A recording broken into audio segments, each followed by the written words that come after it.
oh, this guy's got a golf podcast. This guy plays golf every day. It's like, dude, I've been trying to do this for 24 hours. I got nothing left for you.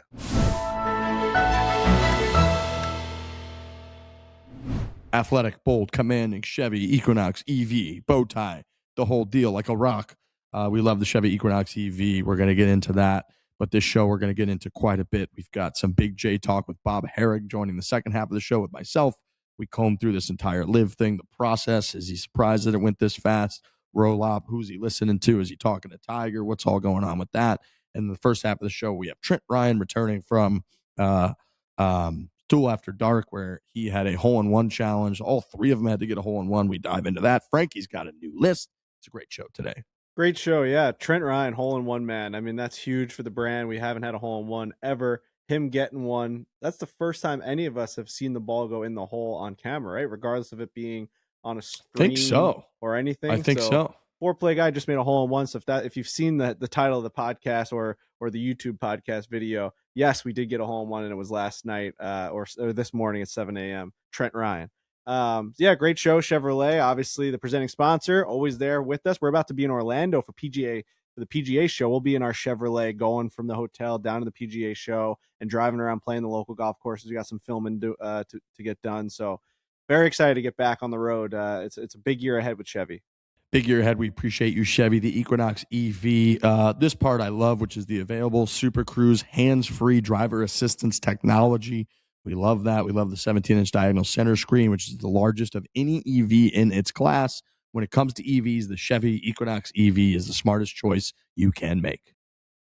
Foreplay, presented by Barstool Sports. First time seeing my guy Trent Ryan's face after watching him for nearly half a day yesterday / last night / probably what feels like just now for Trent, because we're going to get into the Barstool After Dark. Just a real quick rundown of show. We got Bob Harig on the show, who was an actual Big J golf journalist. The reason I wanted to have him on the show is just because we do a lot of speculation on this show. We kind of talk about LIV. Sometimes it's dead in the water. Sometimes it's going to defeat the tour, and the PGA Tour is never going to exist.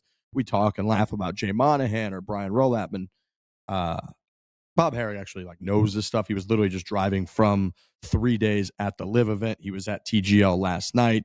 He's interviewed and talked to Brian Rolap and all these people. So anyways, I did about 40 minutes with him, just combing through the nuts and bolts of the Koepka, the entire process of him going over there, who Brian Rolap talked to. We talked to Tiger Woods. He used to, who does he rely on?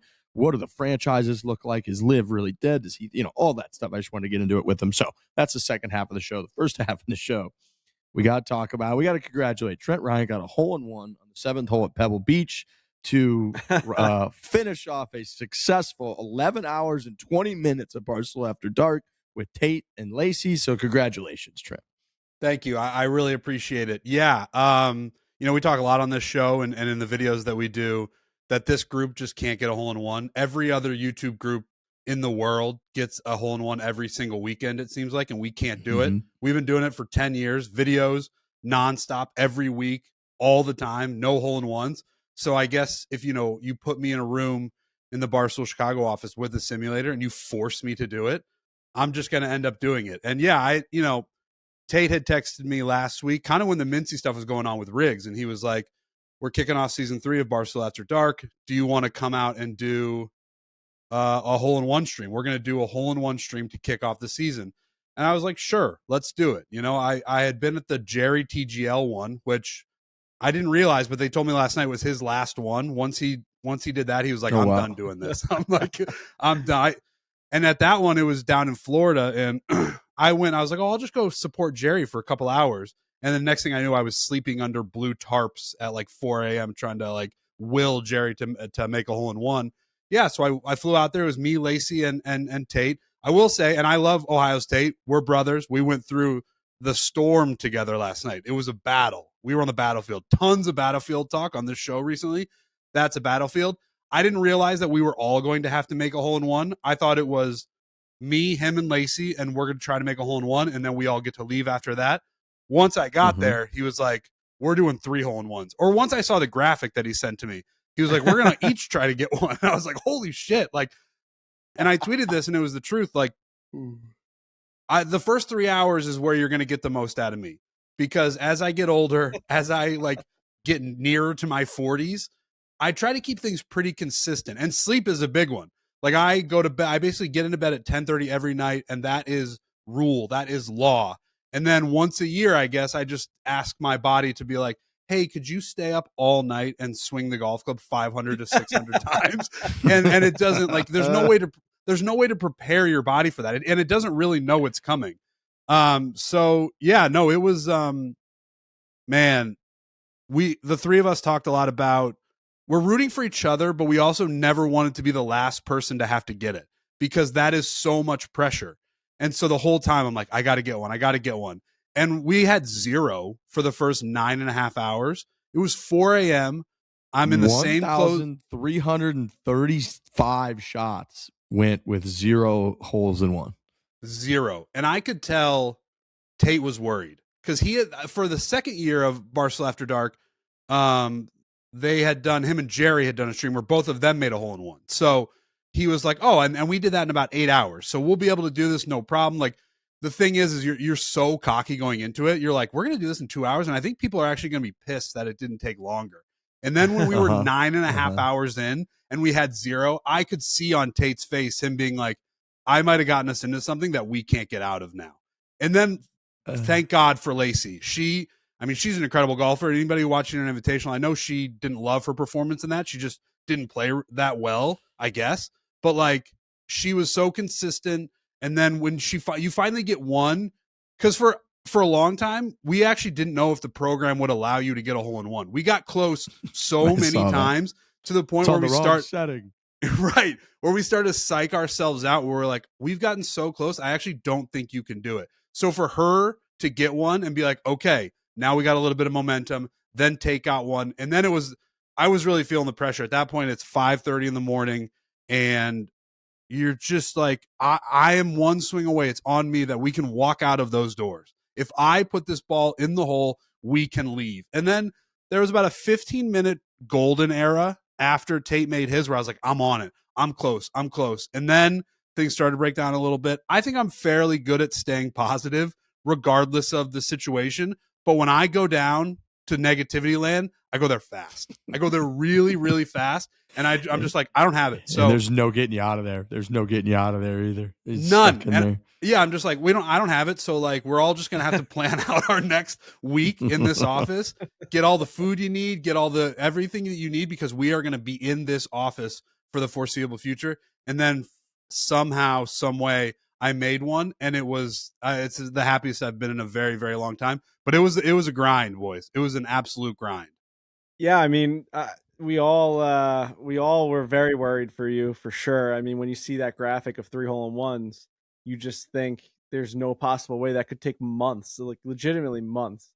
But like, obviously the simulator, it's Pebble Beach 7. It's like it's a shot that is a little bit more repeatable, which was good. Once I started to see how close you guys were getting, even throughout the whole 11 hours, like, you guys are all over the hole. So it's not like this thing where it's in open air and like you really feel every single swing. Like, you just got to get that thing up on that screen and it's going to go down there. There's no like wind resistance. There's not like, so it's pretty simple in the fact that like, you just got to keep making consistent swings. And that's what I was proud of you guys for doing. Like, you really put a lot of great swings on it. Lacey was huge at that. Like, she was kind of doing that like clock formation where she's like, I just got to go back right here and just keep going forward. And she was peppering the green for 5-6 straight hours. So Ohio's Tate, by the way, has a pretty damn good swing for a guy that's never played golf. This guy has now made 2 hole in ones or 3 hole in ones. I don't know how many streams he's done of these, but multiple hole in ones on a simulator.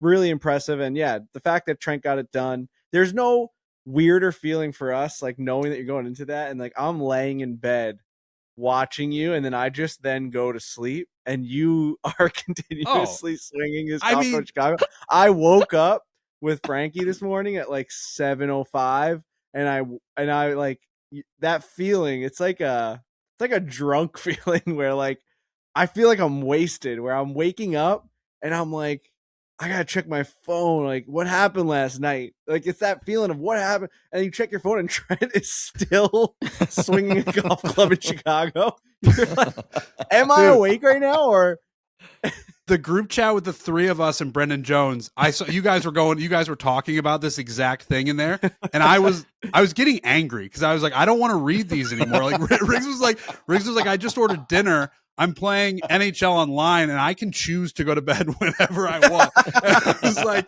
well, I didn't respond, and that was out of like, I was not going to. It was just totally fuck, fair, fucking brutal.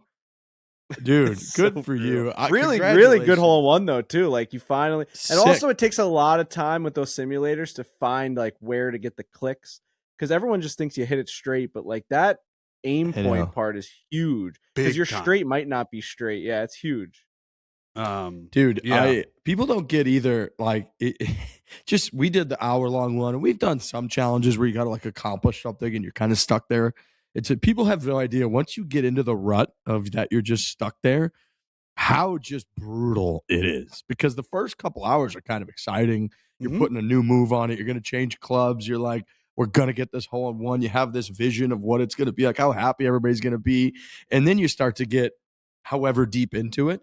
And your muscles suck. Your muscle memory sucks. You're kind of like stuck in just a brutal spot. And there's no sign of getting out of it. And it's mentally brutal. It's physically brutal. And then, I was stunned when I woke up, dude, and you guys had done it.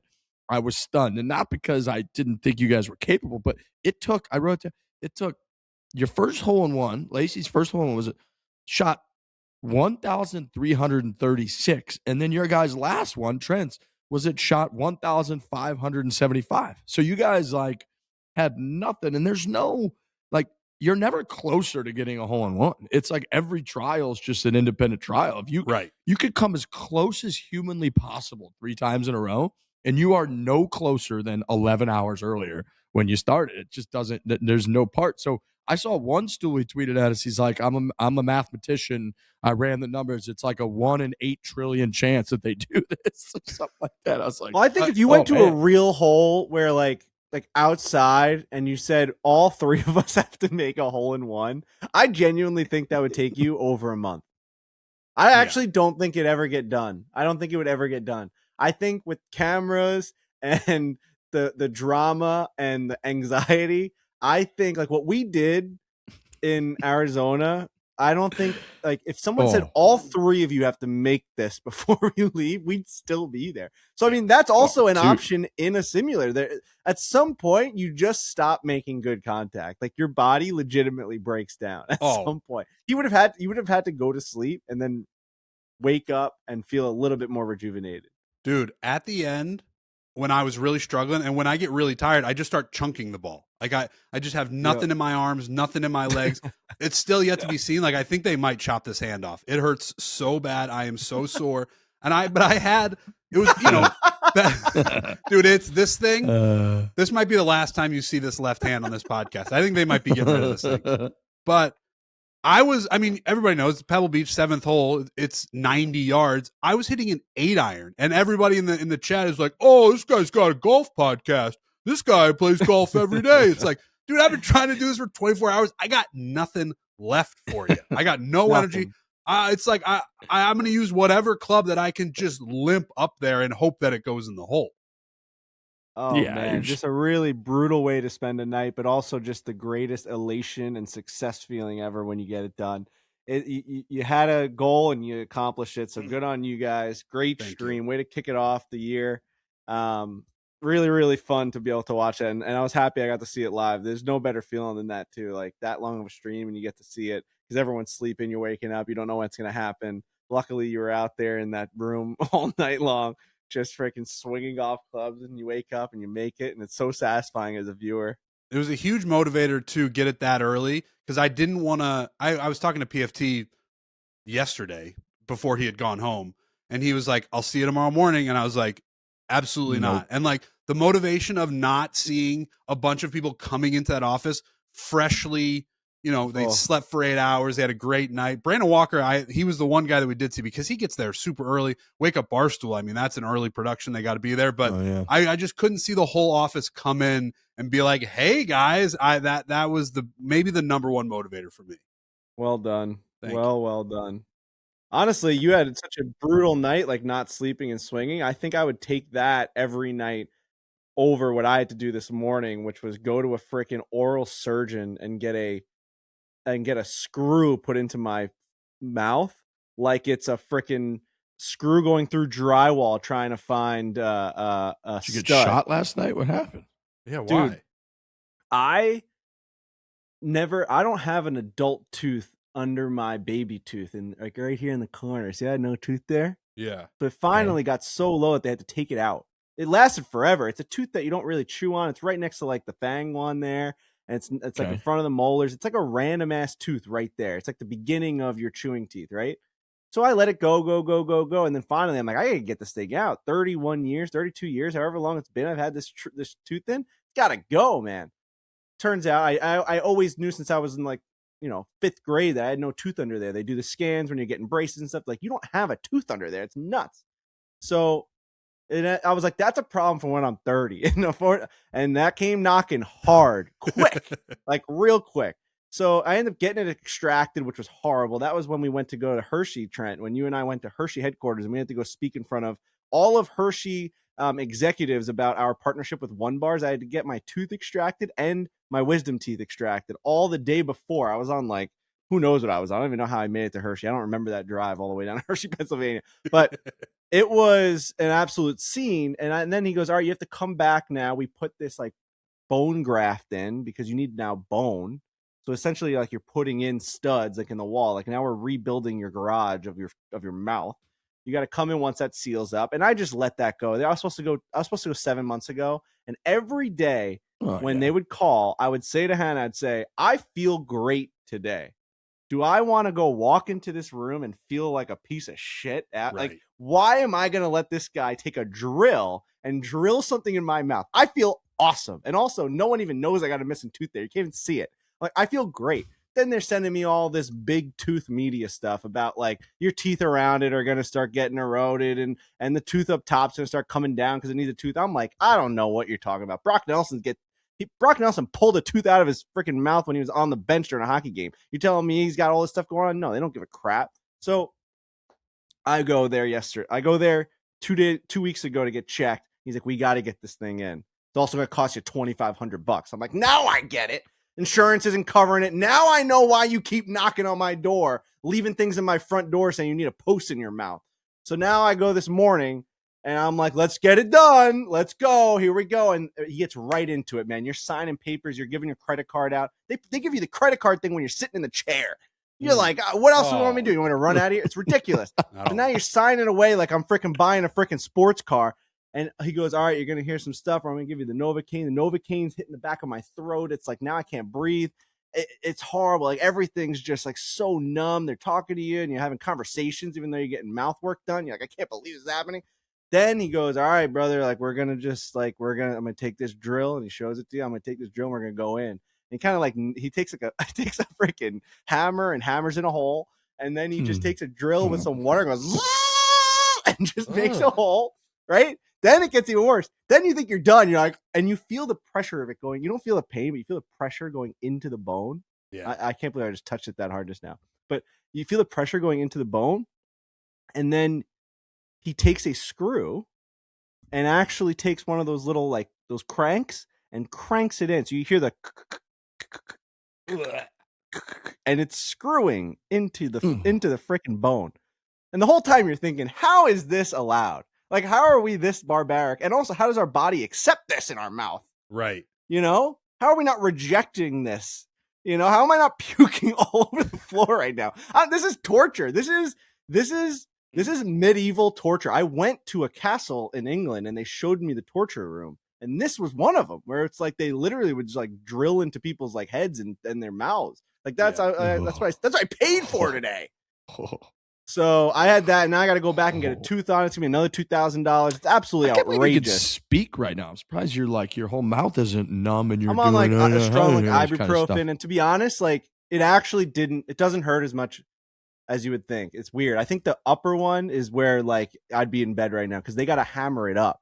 There's like no gravity, so that's where it's like they got to hammer that thing up, and you're just kind of getting that headache and the sinuses and all that. So. Yeah, at the end of the day, I'm feeling pretty good right now. But like that moment of being in that chair, and I know Riggs, your dad was a dentist for many years, and that's like it's a great.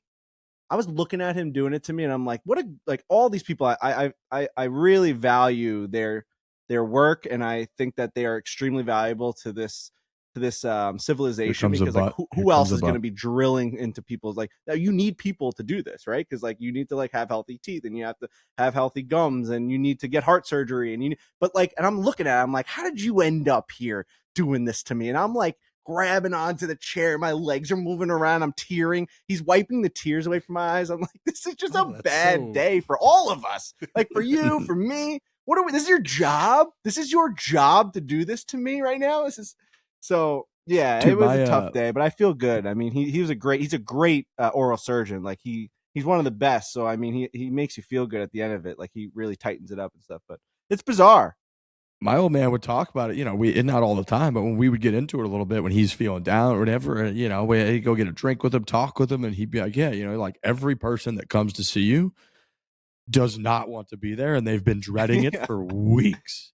And they're just like, I got to go do this. They come in with a bad attitude. The whole experience is pretty bad. It's just like, I'm not that excited to be doing it. They're not excited. It's not, it's not like, he's like, it's not like some cool kind of surgery operation that you've been like deciding to do. It's not an elective. It's sort of just like you just described, where you're like, well, I've been getting away with this for years. I could probably still get away with it a little bit, but I guess I'll pay you a ton of money and have you put me through torture for several hours for multiple days.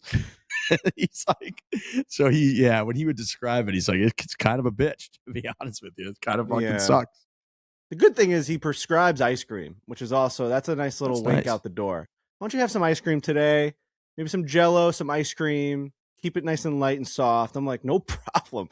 So 11 a.m. stop at Carvel for a twist. You know what I mean? Like that, when a doctor is telling you, when a surgeon's telling you, why don't you go get yourself a nice twist at Carvel with hot fudge and peanut butter, you are sprinting there. Okay. So that was the best ice cream I've ever had in my entire life. I'm so dumb, really nice. And I'm still so tired and my brain doesn't work. When you said he prescribes ice cream, I thought you like got special ice cream that at the pharmacy. They're like, I had my tooth worked on. Can I have the special pharmacy ice cream? Yeah. I mean, anything to eat ice cream, before noon is a good excuse. Just for sure. Ice cream's so good, dude. It's really, imagine like dentistry's got an exclusive deal with like ice cream just to convince people to go to the dentist. We're like, you have to. You only get the really good ice cream. All right.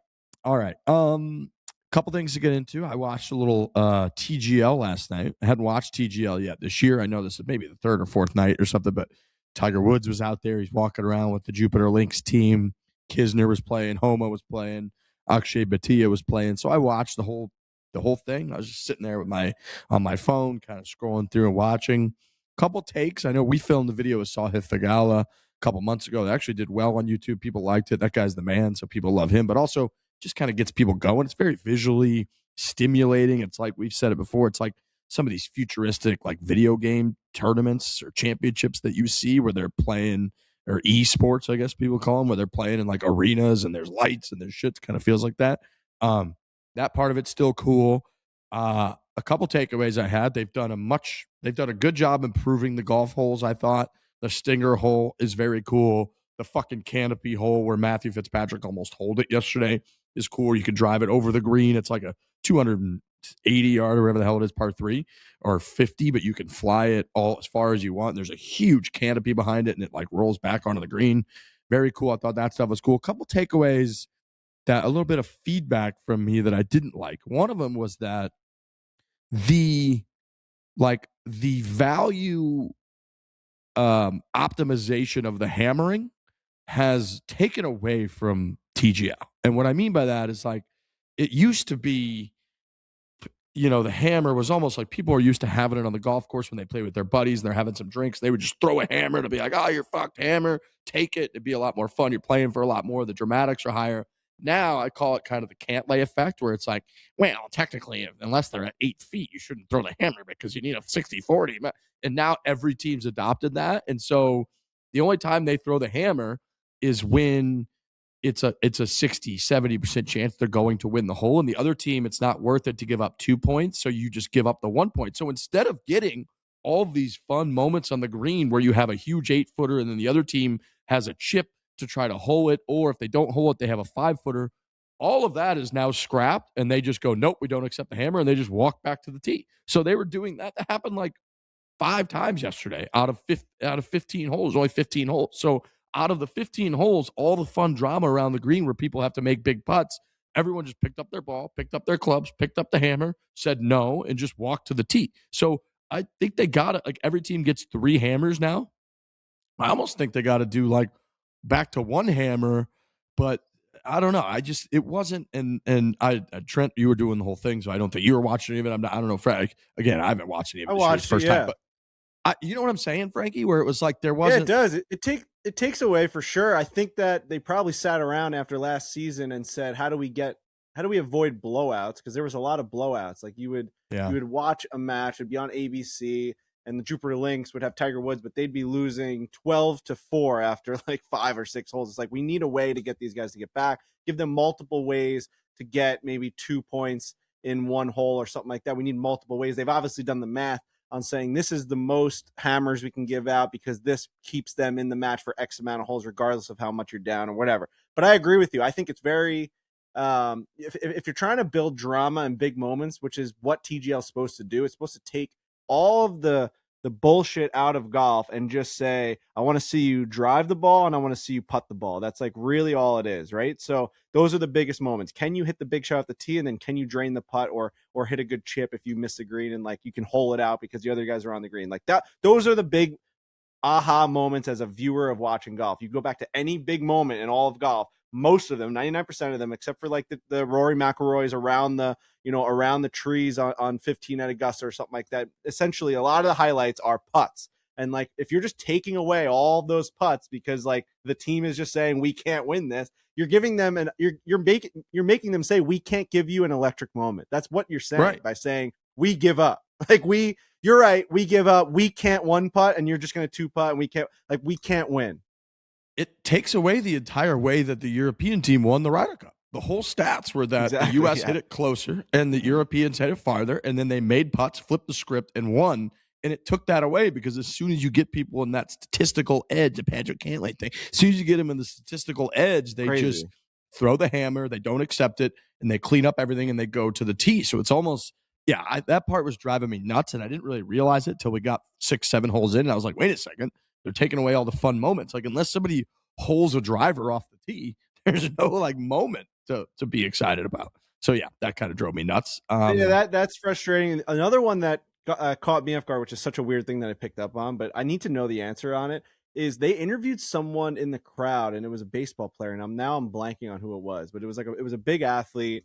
He was in the crowd watching it, and it seemed as though the whole entire match stopped, the music stopped, and then the guy Marty interviewed this guy in the crowd, and everyone listened and watched the interview in the crowd, and then they went back to the play and the music started bumping. If that's actually happening, if that wasn't like a pre-recorded interview before the music started, that's the most bizarre thing in professional sports I've ever heard in my entire life. Like, dude, people in the crowd like had to turn their back and be like it was coming over the loudspeakers. He was talking about Tiger and like how he's the GOAT. It was coming through the loudspeakers. The players were hearing it. Like, that felt like a very rinky-dink Mickey Mouse type of thing. I hated that. Like, have the music going, like have it be like during the thing. I don't know. Go picture in picture. I thought that was bizarre. It was a bizarre interview. So if that's happening, they need to square that away, because as a viewer, it felt like the whole match came to a screeching halt. It was dead silent in the back. Trent, I almost have to send you a link. Hopefully I can find it. It was bizarre.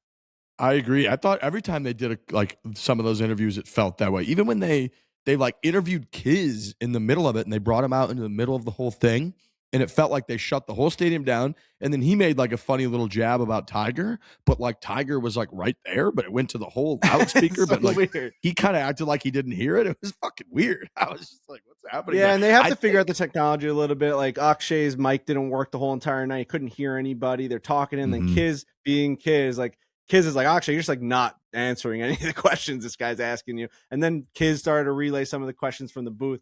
like they do have to work out some of the stuff. I mean, it's year 2. We probably should have this figured out. If you're on ESPN on a Tuesday night, let's probably figure this out. Like, let's go. Like, everyone's watching it. Tiger Woods is back and with a golf club in his hand, chipping. He's doing the whole deal. Like, we should probably have this thing figured out. But again, it's never gonna be what we get from the PGA Tour or a major. We're never going to get that at the TGL, and we don't have to. It's still entertaining, and I think they're doing a great job in terms of they're giving us stuff to talk about. They're giving us stuff to watch. It's still the best golfers in the world going out there competing. I do want to watch that. There's little things that irk us because we want it to be successful at the end of the day. I want this thing to succeed. I don't want these guys to be a part of something that's going to just end up failing. That would be bad for golf. This is good for golf. It's getting people that are in a new generation, a new way of watching sports into the game. They're obviously seeing all the data on it. That's why they keep expanding it. They're getting a WTGL in there, and they're expanding teams, and they're expanding players coming into the TGL. They're obviously going all in on this thing. I want it to succeed.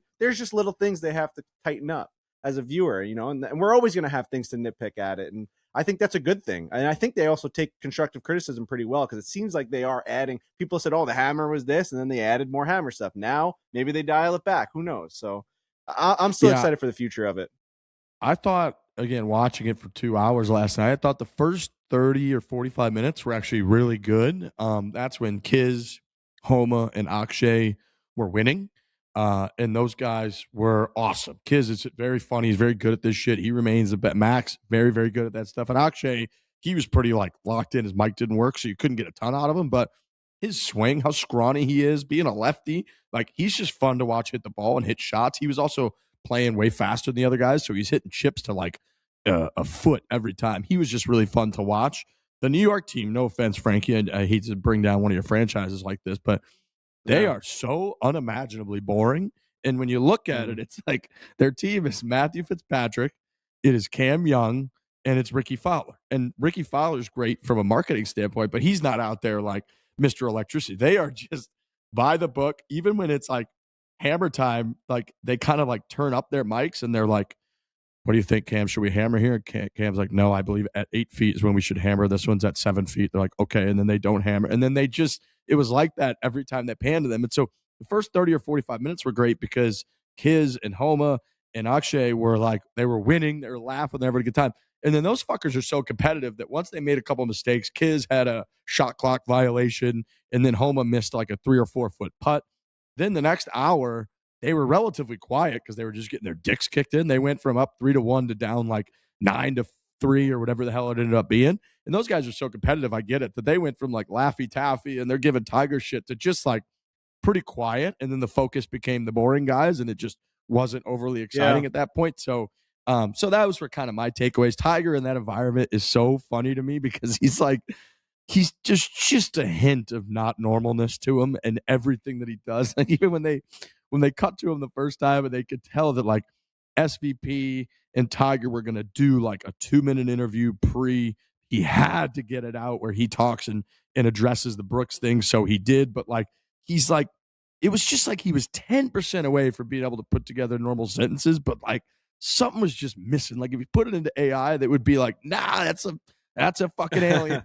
Just wouldn't quite be able to agree that it's a normal human that's speaking. And and then at the end, when they wrap it up, you're trying to put a bow on a nice interview, and Tiger, right as they cut away, it's thanks SVP. He had to make sure that he knew that he's allowed to call him SVP. And then he's just kind of like that the whole night. They would cut to him having interactions with Charlie where he's I can't suck tonight to Charlie. And even that was just Kiz turns around and is what did he say? Well, oh, okay, he's making a joke with his son. That's a totally normal human thing to do. It was just I just can't get enough of that. I just want a whole side box window on Tiger the whole time. I want to see everything that he's doing the whole time. The only thing I saw from it was his arrival, because they've been doing the thing that Frankie talked about it years ago. Colin Morikawa at what was the tournament that he was in New York? He was going on the ferry.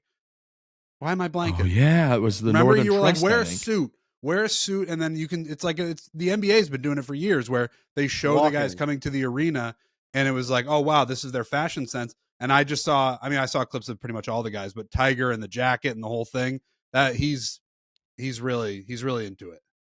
I forgot we had that whole saga with Colin Morikawa, because we talked about how players only wear their golf gear. Like when we see them coming out of the car, they're wearing like their polo and their golf shoes and their pants. Like they never get that moment to show off a little bit of their personality. And every time Tiger shows off his personality, whether it be a backwards hat or his crazy sport mode sunglasses, or he's wearing like super baggy pants or whatever it may be, you're like, that goes crazy viral in the golf world.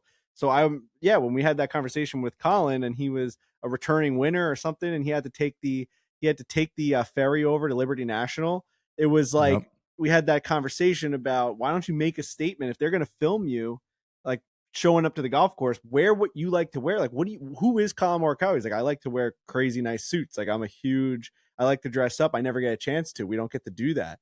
And he wore it. He wore it that next week after we had interviewed him. So I do think, that always plays pretty well. I mean, and TGL is a great spot for that, because all these guys are wearing their favorite team jerseys. Billy Horschel's wearing jerseys, walking in like he was wearing like a football kit.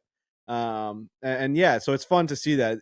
You're definitely seeing way more of the player's personality in this. Homo was great last night. Tiger's obviously always great. Kiz dominates that league in terms of showing off who he actually is. So it's great for what it is. And I just hope that they shore up the competitiveness, and like for us as fans, we want to see a good actual competitive product. It shouldn't all just be this novelty thing of guys hitting into a screen. We actually wanted to them to care and for it to actually matter. Like I don't even know who won the championship last year, and we're like big. Was it Atlanta? Was it New York? I think it was Atlanta. I think it was Atlanta. That's what I mean. Like we need to start to get to the point where this thing actually makes waves in terms of the actual competition. And anyone that says like anyone listening to this, like you don't actually know what's going on in the competition as well. And there's no way it's making its waves it's not coming across your desk yet in terms of like the stats and the leadership and the leaderboards and the standings. There's no way. No. And I get that people want to shit on it, but like whenever you do shit on it, I think like it as a whole, I just think you're looking at it like it's supposed to be on level or on par, no pun intended, with like a PGA Tour event. And it's like, no, this is a completely separate deal. Yes, it involves PGA Tour players, and like that's where you usually see them, but it's a completely separate deal. This is on a Monday or Tuesday night. These guys are slapping it around in a really cool, futuristic indoor facility. They're all mic'd up. They're all kind of interacting in a way that you don't usually see them interact. And that part to me, I thought was incredibly entertaining. And I know I'm kind of like giving the other team a hard time because they're relatively boring compared to those other guys. But even hearing like Cam Young at one point was really going through some strategy with his guys, and he was like the only guy that you could really hear. And I was like, I think that's the most I've ever heard Cam Young talk ever. And it was interesting. Like he was just what he was saying was interesting. It wasn't like he needed to be funny. It wasn't ha-haing and trying to be something that he's not, which like I think some guys try to do. He was just kind of being himself and talking through some stuff. And I was like, oh, fuck yeah. I don't really hear from him in that way. And so I just thought that whole part of it, when you take it for what it is, which again, this is the first of whatever, 4 nights maybe there's been so far that I've watched of this season. And like Frankie mentioned, we kind of do what we do. If there's anybody that might be feeling inclined to watch it, it would be us. It was the first time I watched it. I was entertained. I enjoyed it. I wish it would have been closer at the end because, and the strategy with the hammer does get a little bit interesting where you can throw the hammer before the tee shots are hit, and then the other team has to accept, which means the hole's instantly worth 2. Ended up not working out in Jupiter Link's favor because Ricky Fowler made birdie and just extended the lead, but you could kind of come back at any point. So I just think that if the hammer is employed from this very like mathematical strategy, which it is now for every team as it should be, it really kind of could take away from some of the fun parts of it. So I just think they need to shore that up. But otherwise, if it's on, it's got interesting guys. I'm going to watch it. Tiger gave, he basically said that the Brooks thing he thinks is better for the tour overall. He said in terms of his comeback, he's been able to hit short to mid irons and everything lower, but that he's not, he can't hit any drivers. He can't hit any long irons yet. So he's got a long, long way to go until recovery. So again, he kind of said nothing on that front, but I would like to see him. I'll tell you that much. He was really embracing the 50 thing. He had it on his shoes. He had it on the jacket. He had it on all kinds of stuff. Which 50. He's very into the 50 thing. Loves being 50. So It's just Is that like I keep seeing things about him throwing party or parties. Like I saw something this morning, like the Tiger's 50th birthday continues tonight at this elegant like spot, and it's like, how long? He's like a sorority girl. It's like, it's my birthday month, so I'm just gonna blow it out here, folks. It's like, I will say that why the not? stipulation, or the invitation, and the little stipulation that said wear a touch of red for the invitation to his 50th birthday party that was happening at the Breakers in Florida. I don't know if that's happened yet because we haven't seen any photos from it yet. Maybe it's this weekend coming up. But I said, like, that is something that I would have dropped everything to get invited to that. I would do just about anything in this life to get invited to that party. It was like 300 exclusive guests, and it was like, come celebrate Tiger Woods' 50th birthday and wear a hint of red. Just a hint. Ooh. Incredible touch. The hint of red. Incredible touch. Like, I think you're going to see some cool items. What would you wear? What would your hint of red be? I'd have to really hold on.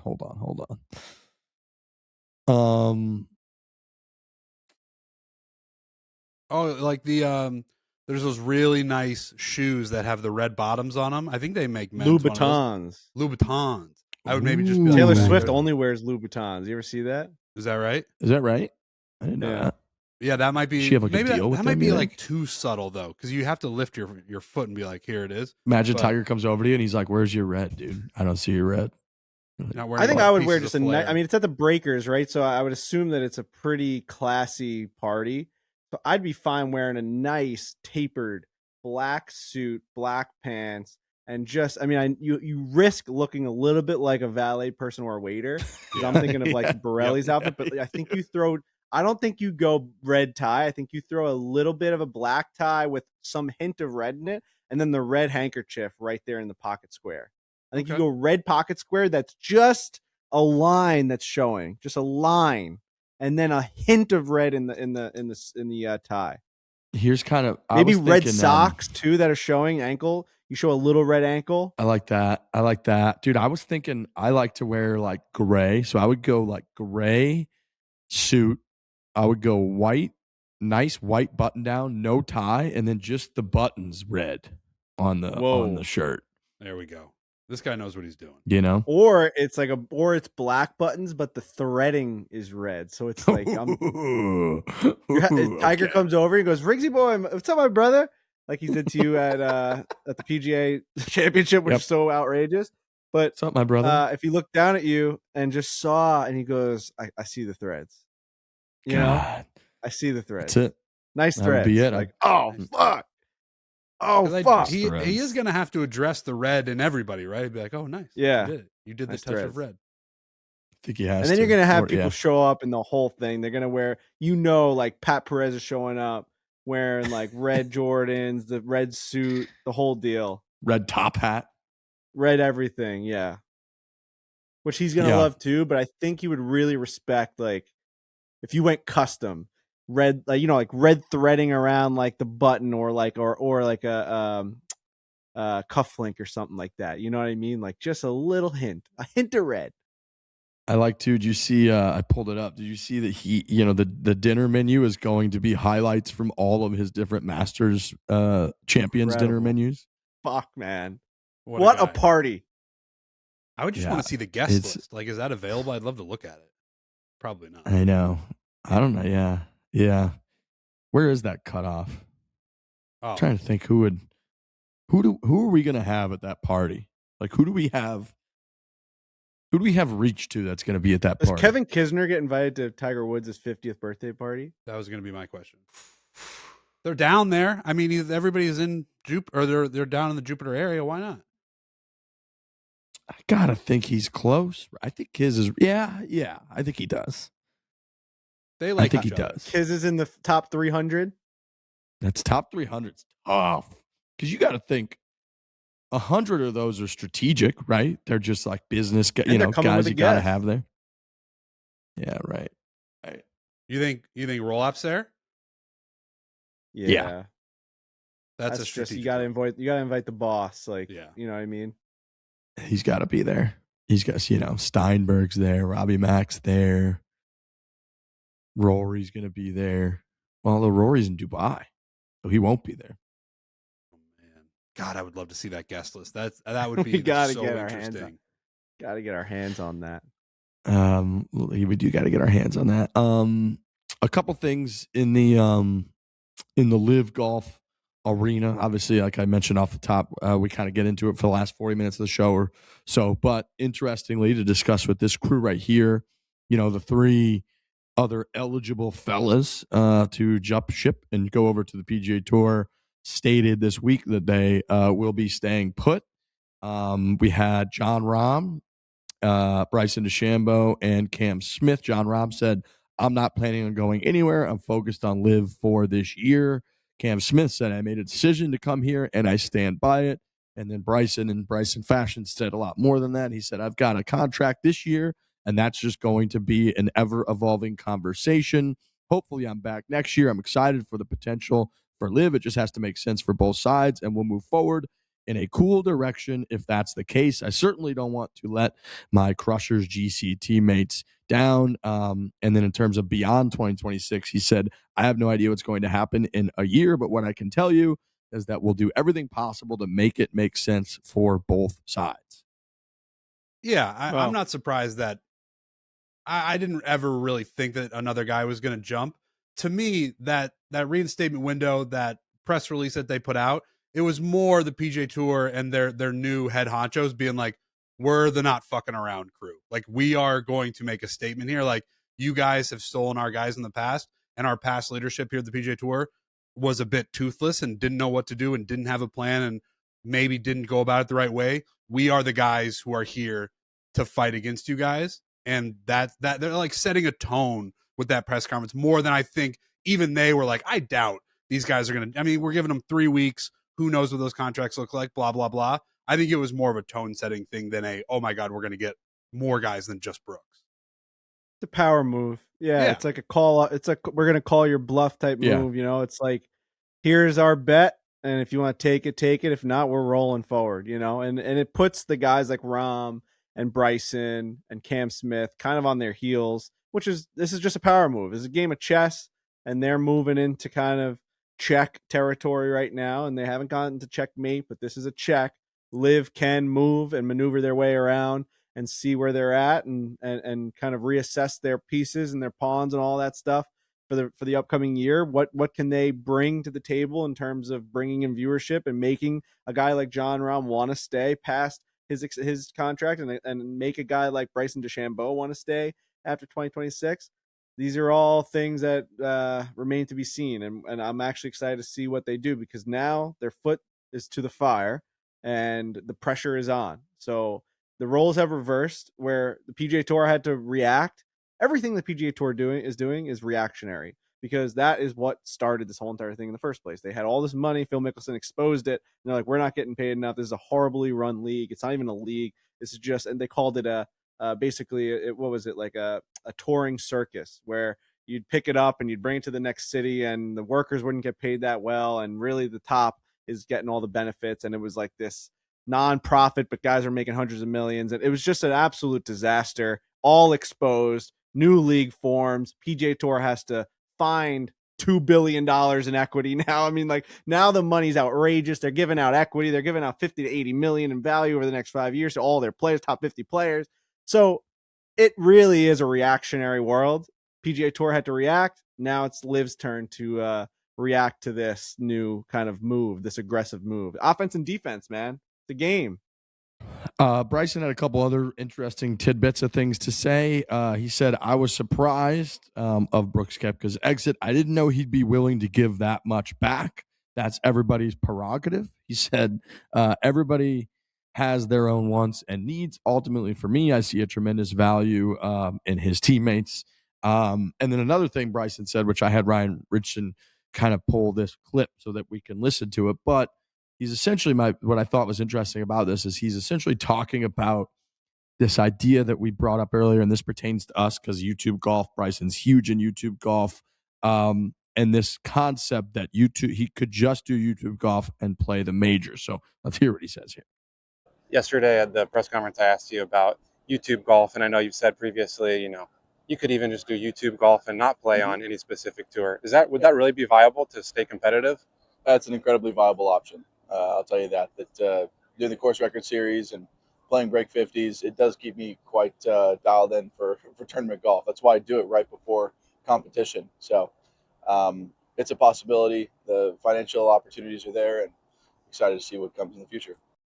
My question, I guess, for that, do you think there's a world where Bryson playing YouTube golf matches, challenges, etc., keeps him as sharp as playing a schedule on the PGA Tour?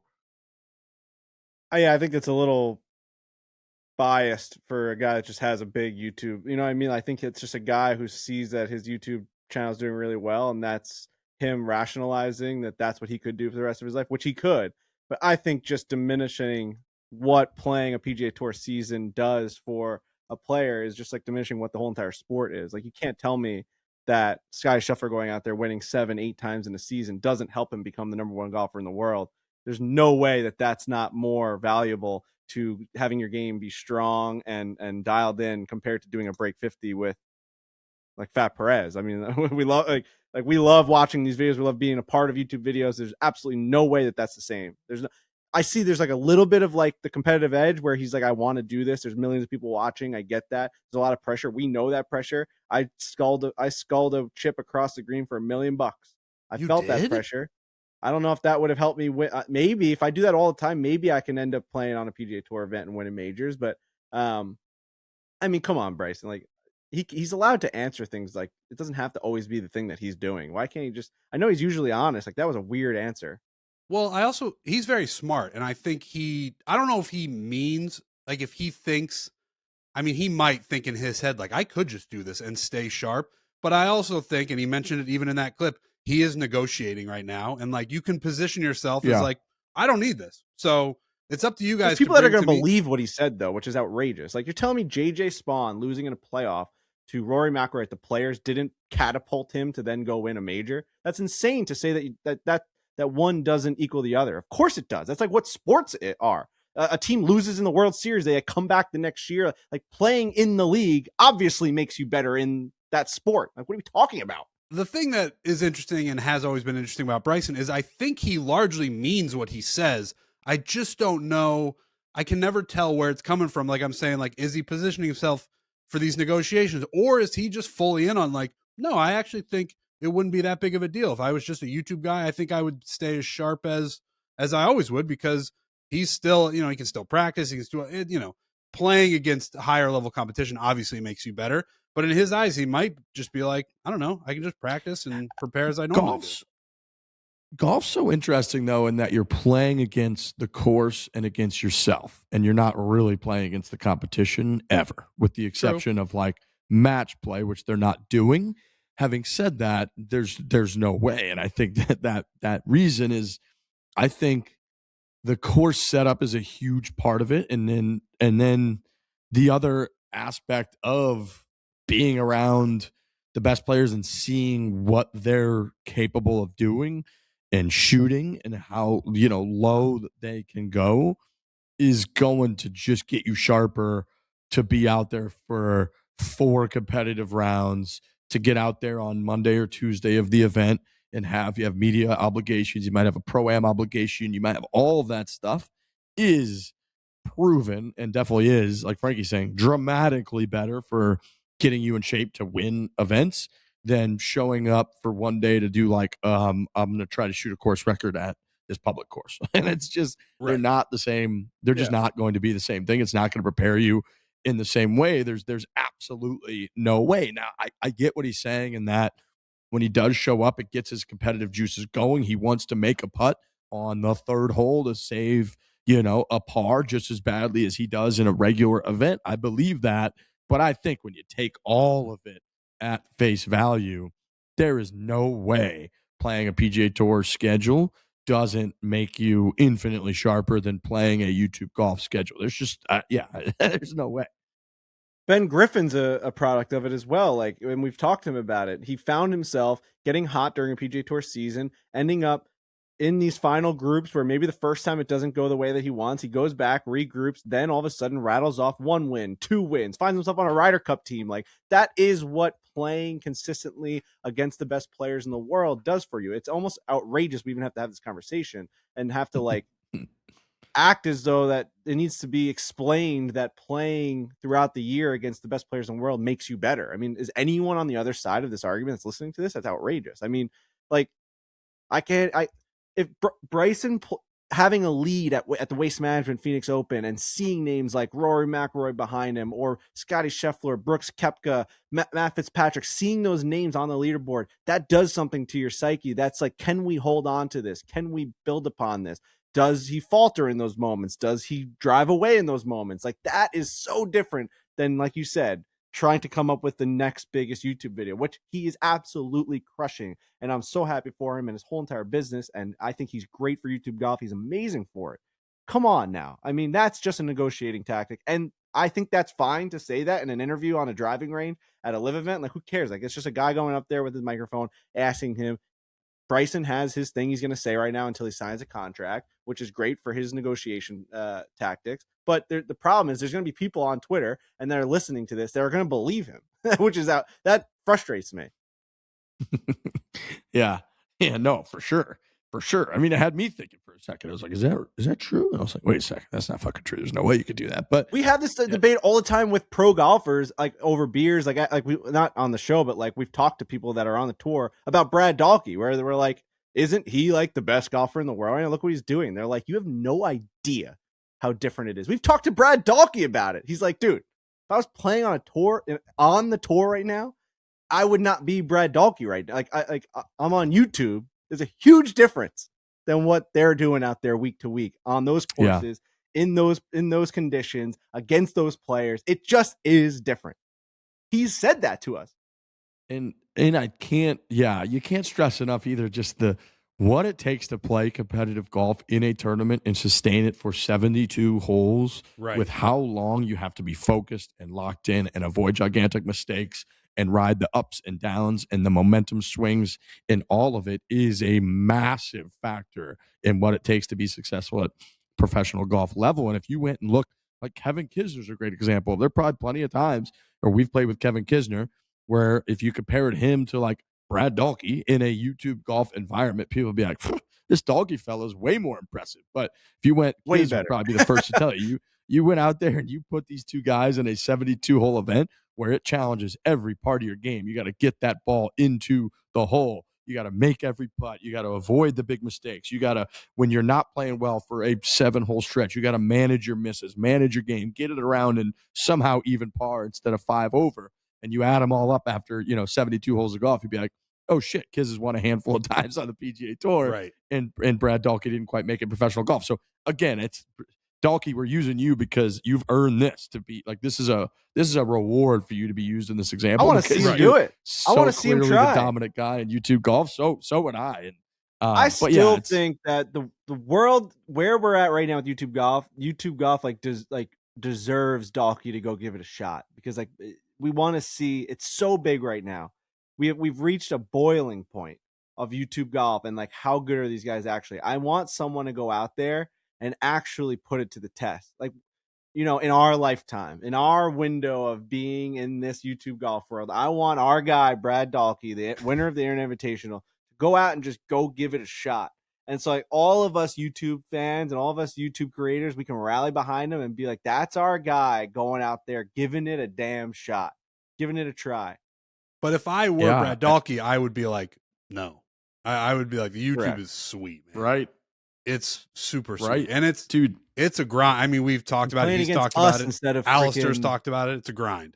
Right. Yeah, he's playing against way us. Less stressful. He had to beat. I was the one chipping against him instead of freaking Kevin Kisner. You know what I mean? Like that's why he likes this. And he won $330,000. Like, yeah, he loves it. Kidding me? Bullying. Oh man, it is. This is bullying. Dynamite. What you're doing. Brad Dahlke, bully. Baby, being like, okay, here we go.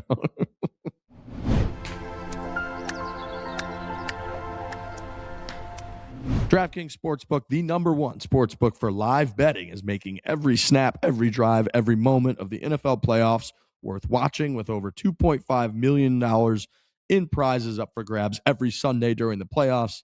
They're turning up the stakes for every DraftKings customer.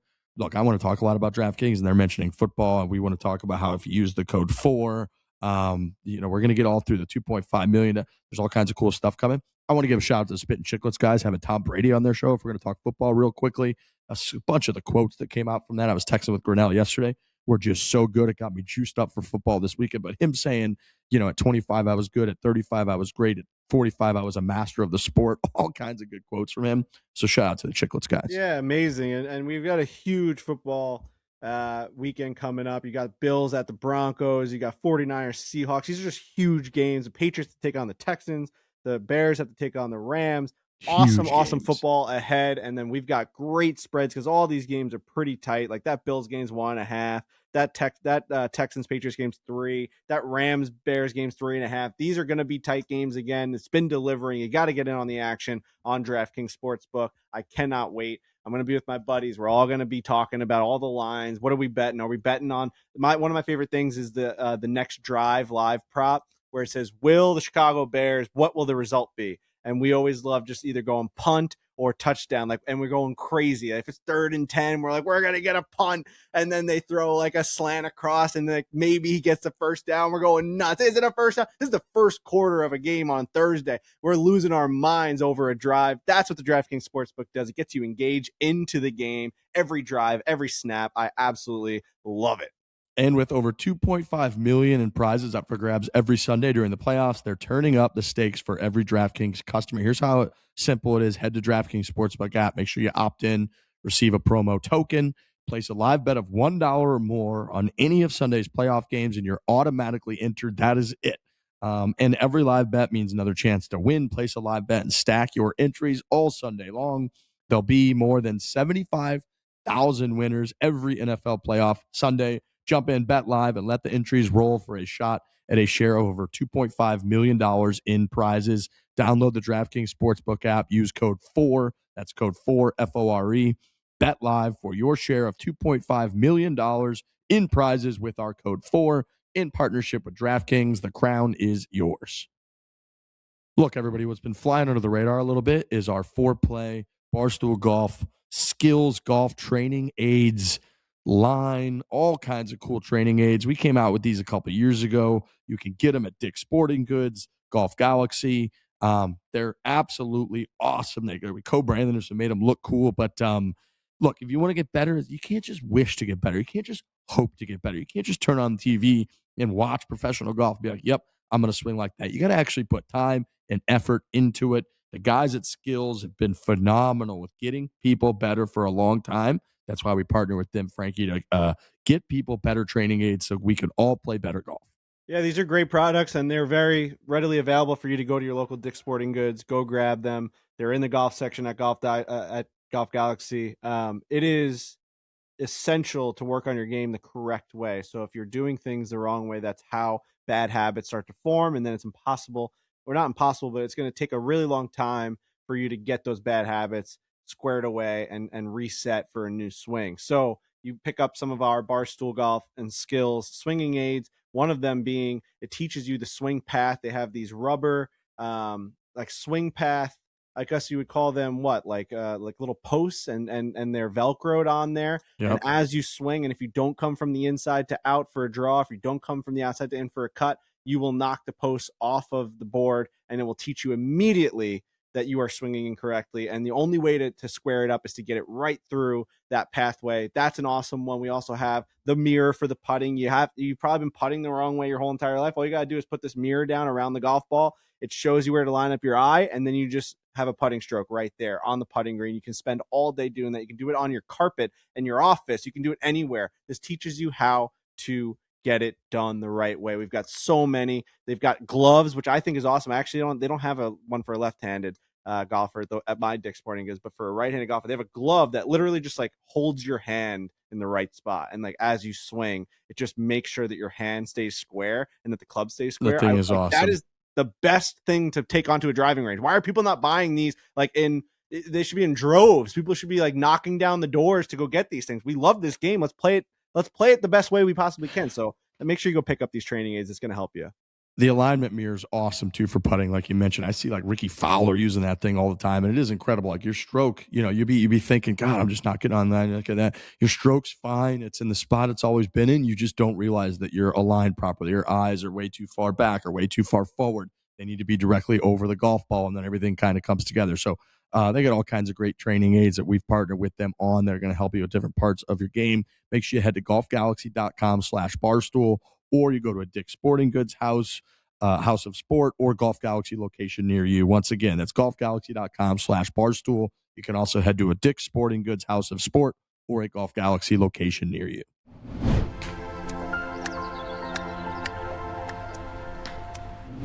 Well, speaking of the world, I've got something for you guys. If we want to talk about like being the best in the world, that's something. I've got a list for you guys. Oh wow! Okay. You guys I don't love it. mind. There's no You guys way ready my to brain rattle is, off the list there's no here? way my brain is up to this right now, but I will give it my best shot. Trent just wants to take Trent. a nap, man, or go to like actual sleep. I don't even How many know golf what time courses do you think? This is not part of the list, but how many golf courses do you think are in the world? Oh, I think I've looked this number up before, and there's no way again that I'm going to be able to grab it right now. But I would say, now I'm going to embarrass myself with a guess. That sucks. You Get a know, hole in one, dude. It doesn't matter. you just put me in a spot where I'm going to embarrass myself. 35,000. Dude, you're real freaking close. Okay. Really? 38,400 as of 2024. Wow, that's an excellent guess, man. That is a really good guess. Well done. Huge that I didn't say like 1.4 million. Can you guys name the top 10 countries with the most golf courses? Okay. This is Okay. as of 2024, according to leadingcourses.com, the top 10 countries with the most golf courses. Trent, you can go first. You made the hole in one, brother. This was a question hand. Is it raw number or is it like land mass? Like the most raw land number. Okay. Raw Most number. golf courses. Most golf courses. Okay. Trent? I am gonna go first because I don't know how far I'm gonna make it here. United I don't either. States I don't of know how far I'm America. gonna- United States of America comes in at number 1. Okay. 16,752 courses as of 2024, according to this website, leadingcourses.com. Number 1. Okay. I'm gonna say Australia. Australia is number 5, 1,568 golf courses.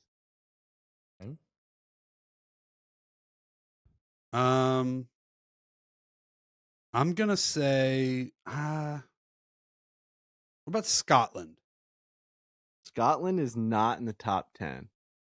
Oh my God. Wow. Isn't that crazy? Wow. I believe Scotland on this list is number 11, which I don't think it would change that much. It's not like there's an influx of 60 new courses in the country, you know what I mean? So Yeah. I'm Right. seeing it still as number 11 on the list, Scotland, with 560 golf courses in the home of golf, which is still a lot for a small area. Yeah, it is, because it's not very big. It is not very big. That's a Yeah. lot.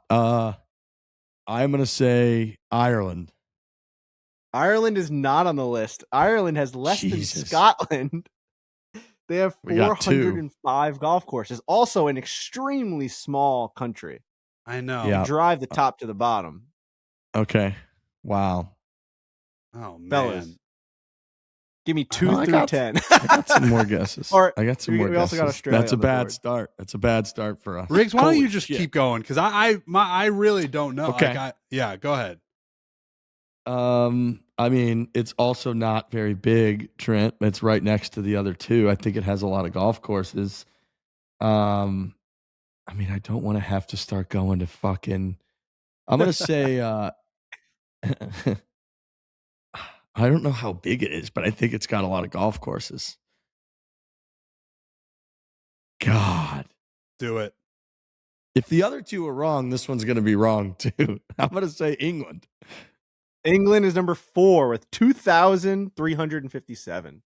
Wow. Okay. That's more. That's crazy that has that much more than Scotland and Ireland. God. Okay. This is also a Frankie Borelli list, which is always fact before fiction. Yeah. It's my fact before it's then been exposed to be Okay. fiction. Okay. Okay. Okay. Gotcha. I'm pretty sure this is the list as of 2024, leadingcourses.com, and also cross-reference with Grok and ChatGPT, depending on where you fall on the aisle, who you voted for. I got a few more on my list here. This is probably a bad one, but I'll just get out of the way. I'll burn it for you. Canada. Canada's third on the list. Whoa. Wow. Great guess. Which is surprising as well. Huge landmass, very small population. Right? They always say if you took like every person that lived in Canada or like all the livable parts, it would fit in like California or something like that. One of those outrageous stats. Right. But yeah, how many courses are there? 2,530. Okay. I'm gonna say South Africa. South Africa is not on my list. Oh man. What? Okay. Oh man. What about oh boy. I mean, I got another one that's got to be on there. Oh man. What about what about Colombia? No. I got one. Spain. Spain is not on the list, even though it's one of the biggest tourist destinations. Spain has 486, so it's in between Scotland and Ireland. Wow. Holy smokes, we're doing great. We're doing so good. It's like, dude, I would have thought Spain was a home run. I was like saving Spain for later, like as a watch this name. Okay. We got to get over to, Trent's up next. China? China is 10th on the list with 605. Okay. Now, that's also publicly announced golf courses. Who knows how many they have? True. In they might have 0. They might have 2,000. Who knows? Right. I'm gonna say. I was kind of going over to. I mean, is Mexico on the list? It is not. That. Mexico is not on the list, man. Oh no. Japan? Japan is second. Whoa! Wow. 3,090 golf courses. Oh man, I thought it was going to be close. I didn't know it was going to be second. Okay. Well, now I'm gonna be the one that misses I've just missed the Asian run that we're going to have here, but I'm going to say South Korea. South Korea is number 7 with 844. Okay. Now we got some momentum. You got USA, Japan, Canada, England, Australia you've already named, and South Korea. And China you've named. So I'm looking for number 6. I'm looking for number 8 and number 9. What about what about India? India's not on the list. Okay. Surprising though. Huge. Huge. A lot of people. You just think if they sprinkle in a couple per city, all of a sudden you're looking at, the baseline to get into the top 10 is 605 with China. It's still a ton of golf courses, like individual golf courses. You got to be into the sport to have more than 600 courses. Yeah. All right. I'm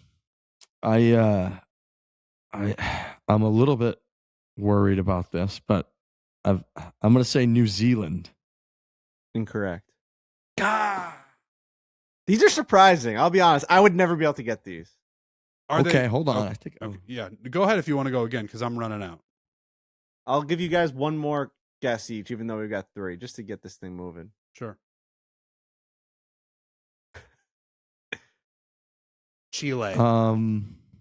No. Is it Turkey? No. God. Let's hear them. All right.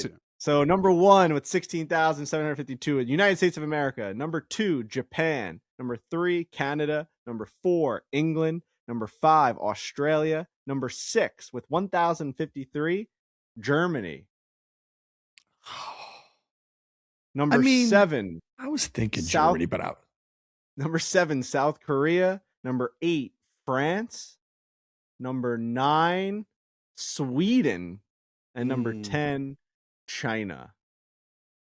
Yeah, we missed a couple there, but I wouldn't have thought. I would not have thought Germany or France. I would not. Also, Sweden having 661. Sweden's not the biggest country ever. Right? I mean, that's a lot of golf.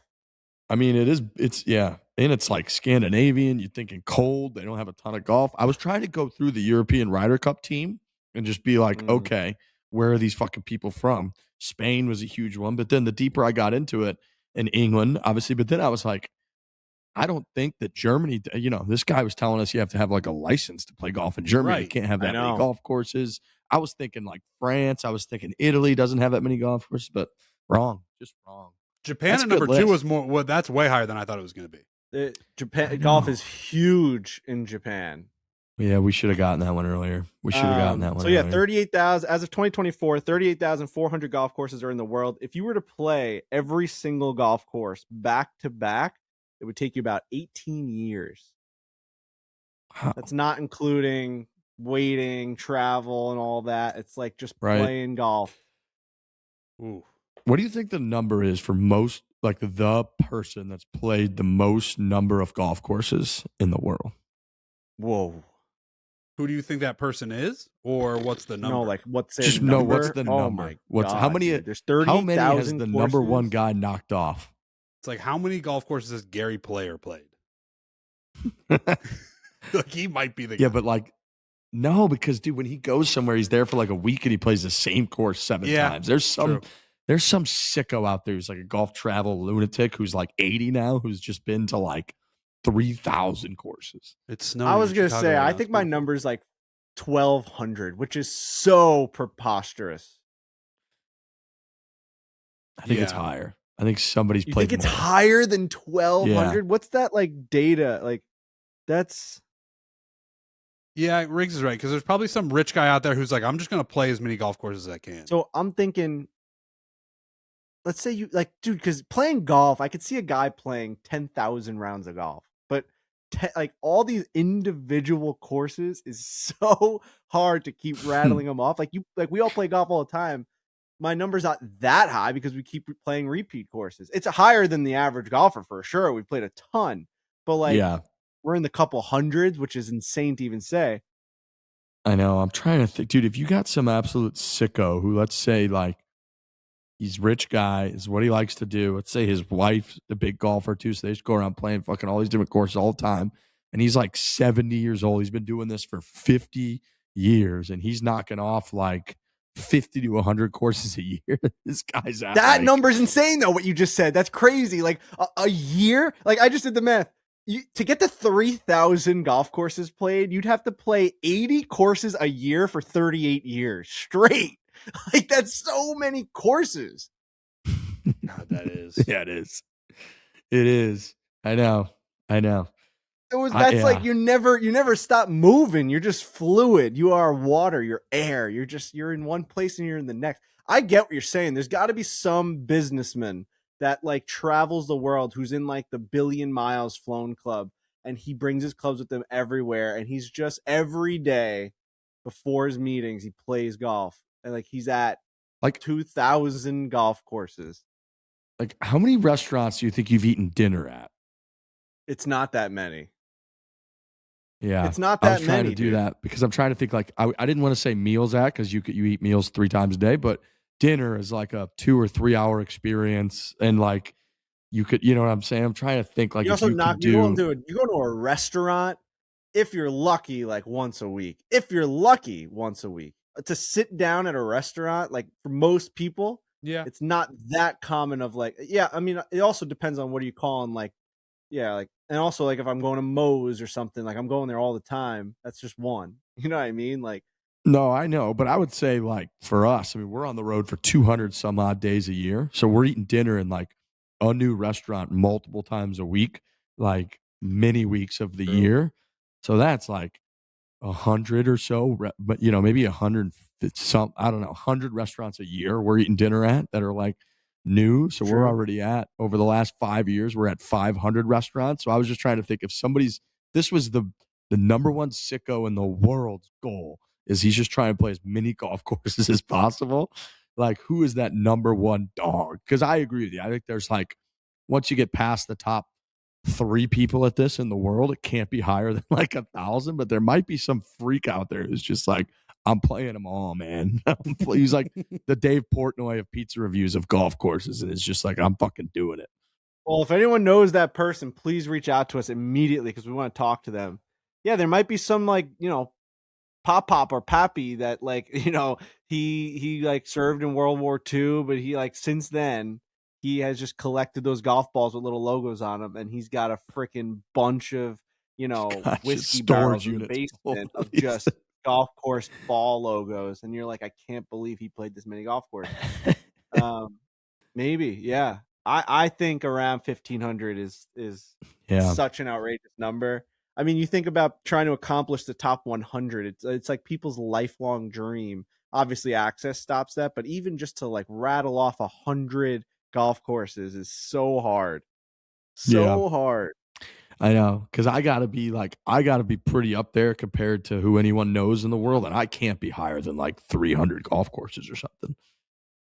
No, but you're pretty close with the top 100, aren't you? At this point, No, I've got like half of them, maybe, which is a lot. It's a shit. it's a lot. It's a lot, but not. You play close to more knocking golf them off. than that, like most people in the country. I would say, like you play more golf courses than a PGA Tour pro. So do we. Yeah, for sure. But I've played more golf courses, I think, than like a ton of people. But I think I think you'd be surprised at how many people that are truly like live sort of like live in their environment, live in their community. Like you, Frankie, are a member at a club and play every single day of the entire year. Yeah. Whereas like I don't do that. Like I haven't. No, golf courses. Golf courses. Like this isn't that long. Don't get me wrong, but I probably haven't hit a golf ball in like 5 days or something like that. So it's like there's other people that are living in Florida or something that have been retired for 10 years that they play the same golf course like 300 days of the year. Right. They just play all the time. But yeah, they're only playing one course, maybe 5 total that whole year. They go fucking down to like Susie and Tom's place once a month, and they play there. You know, they do a home and home. They get mad to play another course because all their stuff's not there. Right. Correct. And their value, they're like, well, I'm paying for this membership. Why are we going down here? Yeah, no, it's a great list. The list always gets people going. I mean, it's if someone has that number, if someone knows someone, you got to reach out to us, and don't send us like fake ones. I want like real record. I want photos. I want. If you're gonna send in a submission of the person that's played the most golf courses in the world, we need data and we need facts. Yeah, we do. All right. Anybody got anything else? We got another stack show, just a long show today. Congratulations to Trent with the hole-in-one on the simulator on the 7th hole at Pebble Beach. Congratulations to Lacey and to Tate. You guys, I had it on for like 3 hours last night, and I had it on. I had the volume going. I was listening. I was, dude, the comment people. I didn't realize they're trolling about the audio, but then Trent's audio was actually messed up. I don't know how you guys didn't fall for. I don't know how you guys saw through that it was actually messed up, because I was watching and was like, they've been crying wolf so much that the commenters deserve Trent's audio to be fucked up and them not do anything about it because they've been crying wolf so much.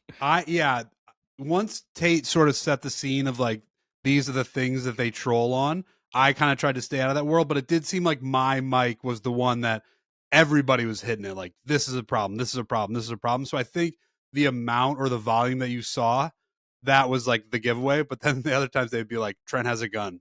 Trent has a gun. Apparently that's like one of the big ones. They say different people on the stream have a gun. They're like, Trent has a rifle in his bag. It's like, what is happening? Like, what? This stream is so strange. But it was, the whole the aspect of it. They also have it, and I don't know if you could. I'm sure you could probably hear it through the stream, where if someone does a super chat and they pay, they read it in like an AI voice reads it out loud, which is pretty cool, actually. Yeah, that was cool. I was amazed the amount of people that were putting in $10 to like, say that so like many. Trent, can't believe Trent's using an 8-iron, haha. Like they were, they were just paying $10 to have that read out loud. It was great. It was all the time.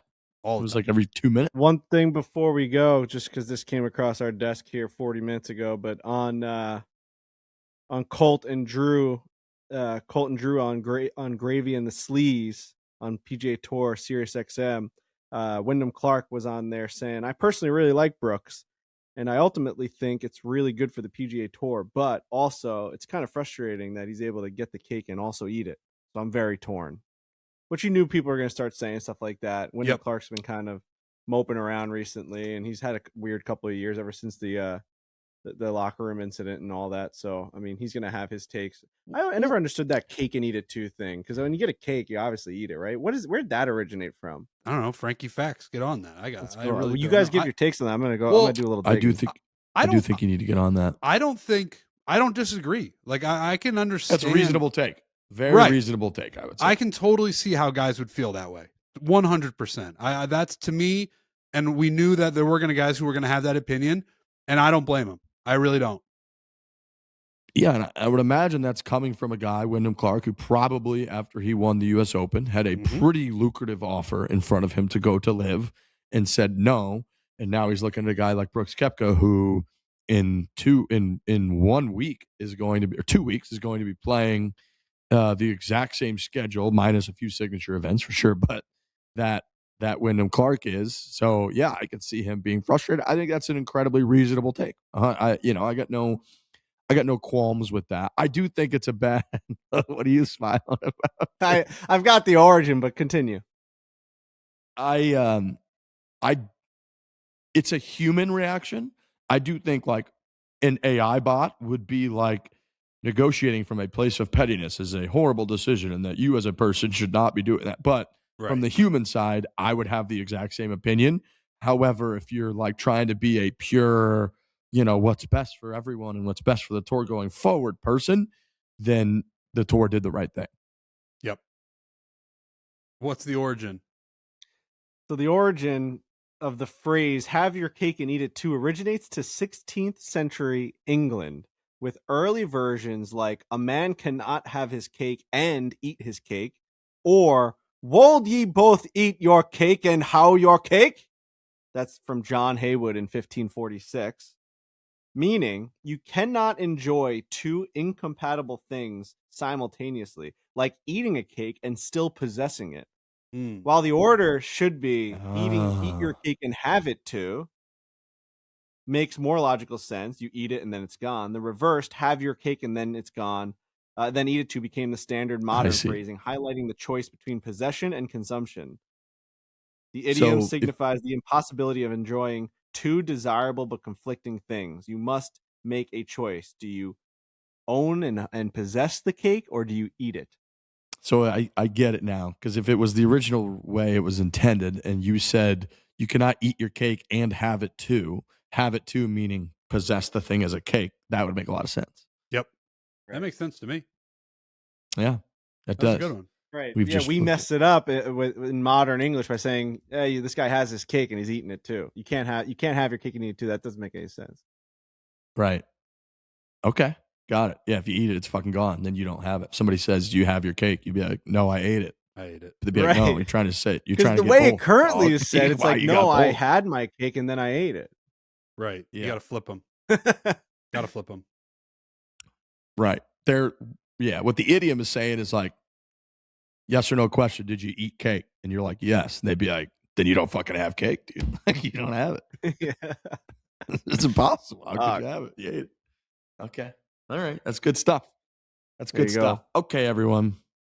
PGA Tour's back this week, by the way. Sony Open. So we'll have some golf to talk about next week that has actually happened. We won't have all of this theoretical, high-level politicking talk to be doing. But if you stick around for the rest of the show, we do quite a bit of that. Myself and Bob Harig sit down. He is a former president of the Golf Writers Association of America. He's been doing this for a very long time. He's written 2 books. He's got a 3rd one coming out, and he's just coming back from reporting on the scene at the LIV 3-day media promotional event they're at all week. So we get into all of this stuff in a little bit more of a Big J type way. So stick around for Bob Harig. Thanks, everybody, for listening. We'll see you next Tuesday. Hit it hard. Hit it hard. Hit it hard.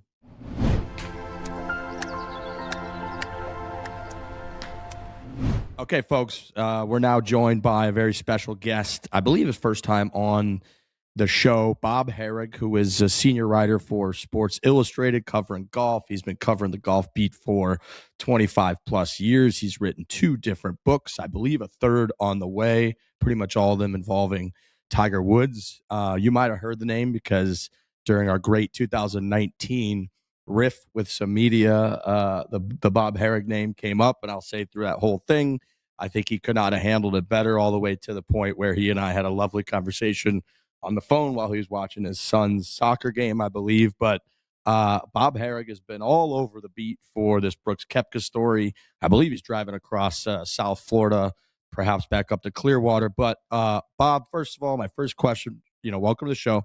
First question is how surprised are you at how quickly this all came to fruition from the PGA Tour side? Yeah, I'm not that surprised about how fast it went down. I'm a little surprised at how fast they're allowing him to play. I have the sense that, they've been thinking about a re-entry plan for LIV players for a while. If you even go back to the negotiations with the PIF, part of those negotiations had to involve, hey, if we have a deal, how are your players going to come back to us? And one of the ones they clearly would have been thinking about first was the star players, the major winners. So the idea that you would bring back major winners who've won since LIV began, the 4 named, kind of makes sense. Now, maybe the penalties weren't all hashed out, but so I'm not that surprised that they did it this quickly. I'm just surprised that Brooks is going to be playing this quickly. I mean, he's playing in 2 weeks, and I thought they might have made him sit out a little bit longer. Do you think that's a function of the opportunity that the tour thinks they have right now? I think it's that. I think it's also because he's not going to be in signature events, at least not right away. He's going to have to qualify for them. I think they want to give him a fighting chance to be able to first earn his way into them, earn points to be able to qualify for the playoffs. Like if they brought him back in, say, April, they're sort of putting him behind. And I think they want him to succeed, so he can get his feet wet with Torrey Pines.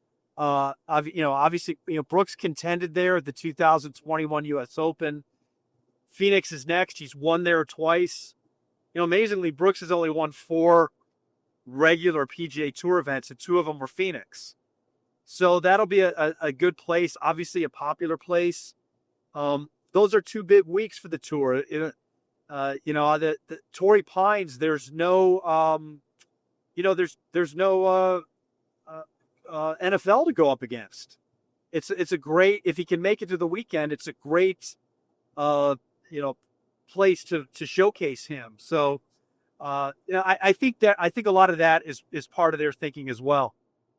Yeah, it's interesting because I think that for us, we all kind of want to talk about the tour making decisions through this whole thing in relation to LIV and how it's going to affect LIV and deliver a death blow to LIV. But it almost sounds like your take and sort of a lot of what you're gathering through your reporting is more that the tour's making decisions for the tour. Yeah, look, I'm not suggesting that the tour doesn't see an opportunity there.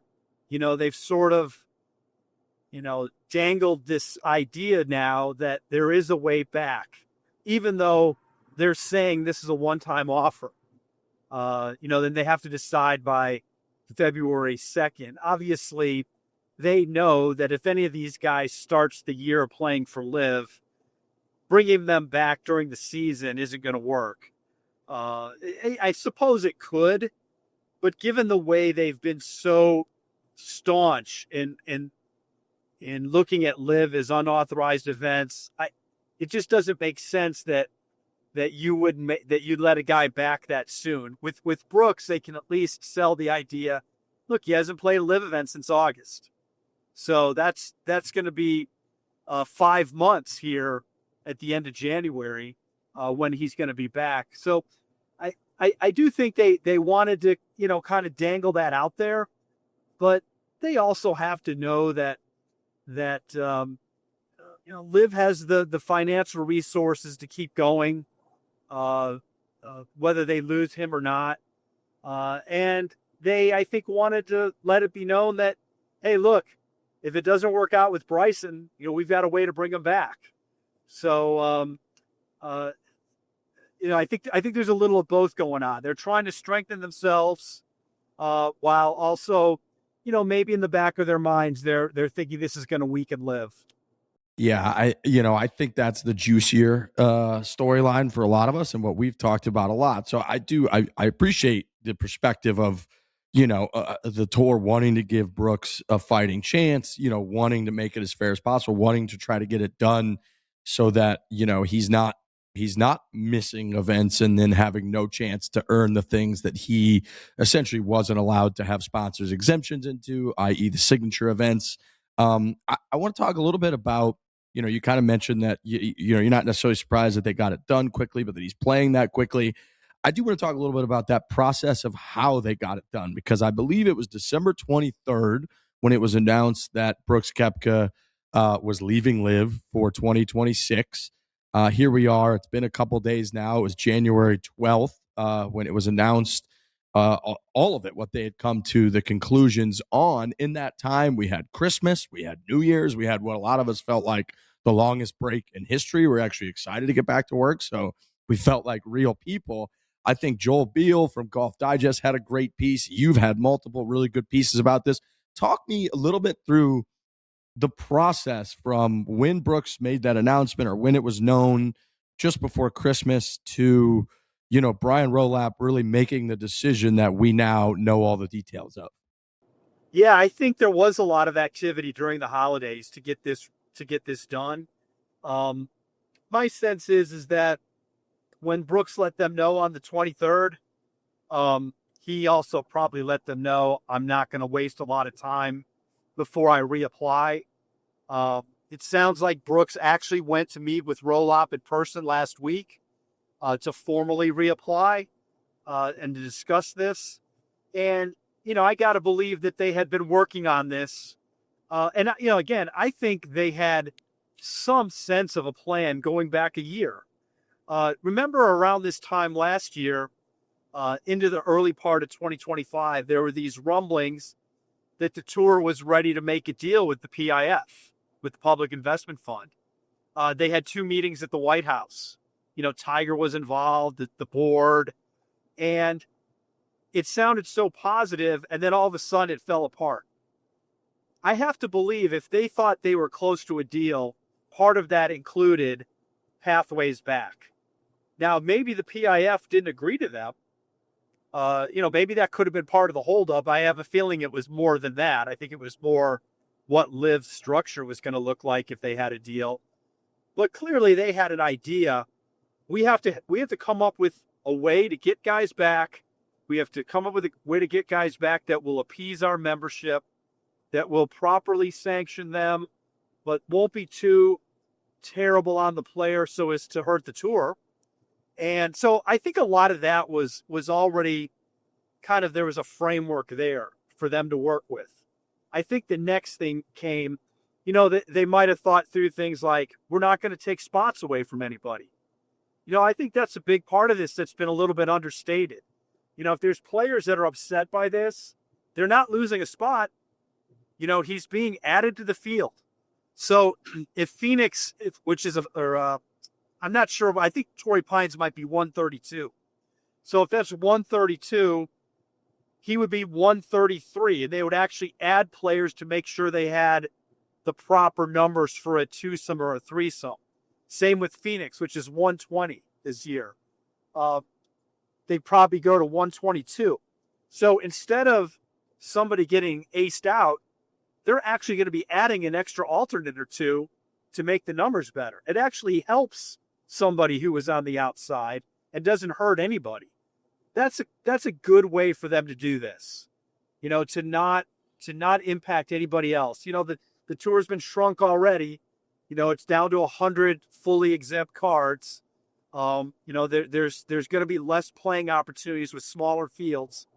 The last thing they want to do is make it worse by bringing back somebody who, might have some fences to mend, frankly, with some guys, and who made a lot of money going over there.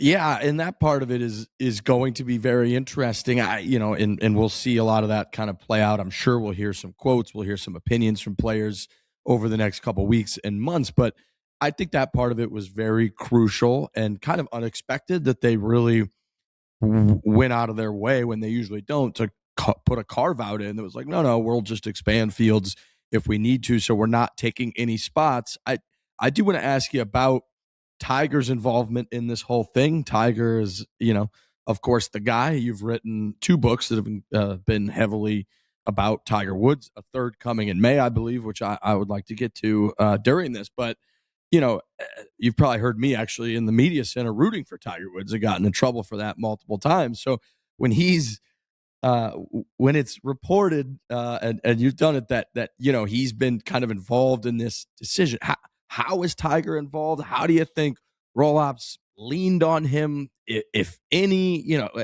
Tell me about Tiger's involvement in this decision. Well, Tiger is now a player director on both the PGA Tour Policy Board and the PGA Tour Enterprises Board. Those boards have overlap with players, but they have some different business people that are a part of each. And I know Rolab, I think, is on both. Jay Monahan might still be on the PGA Tour Policy Board, which is on the nonprofit side.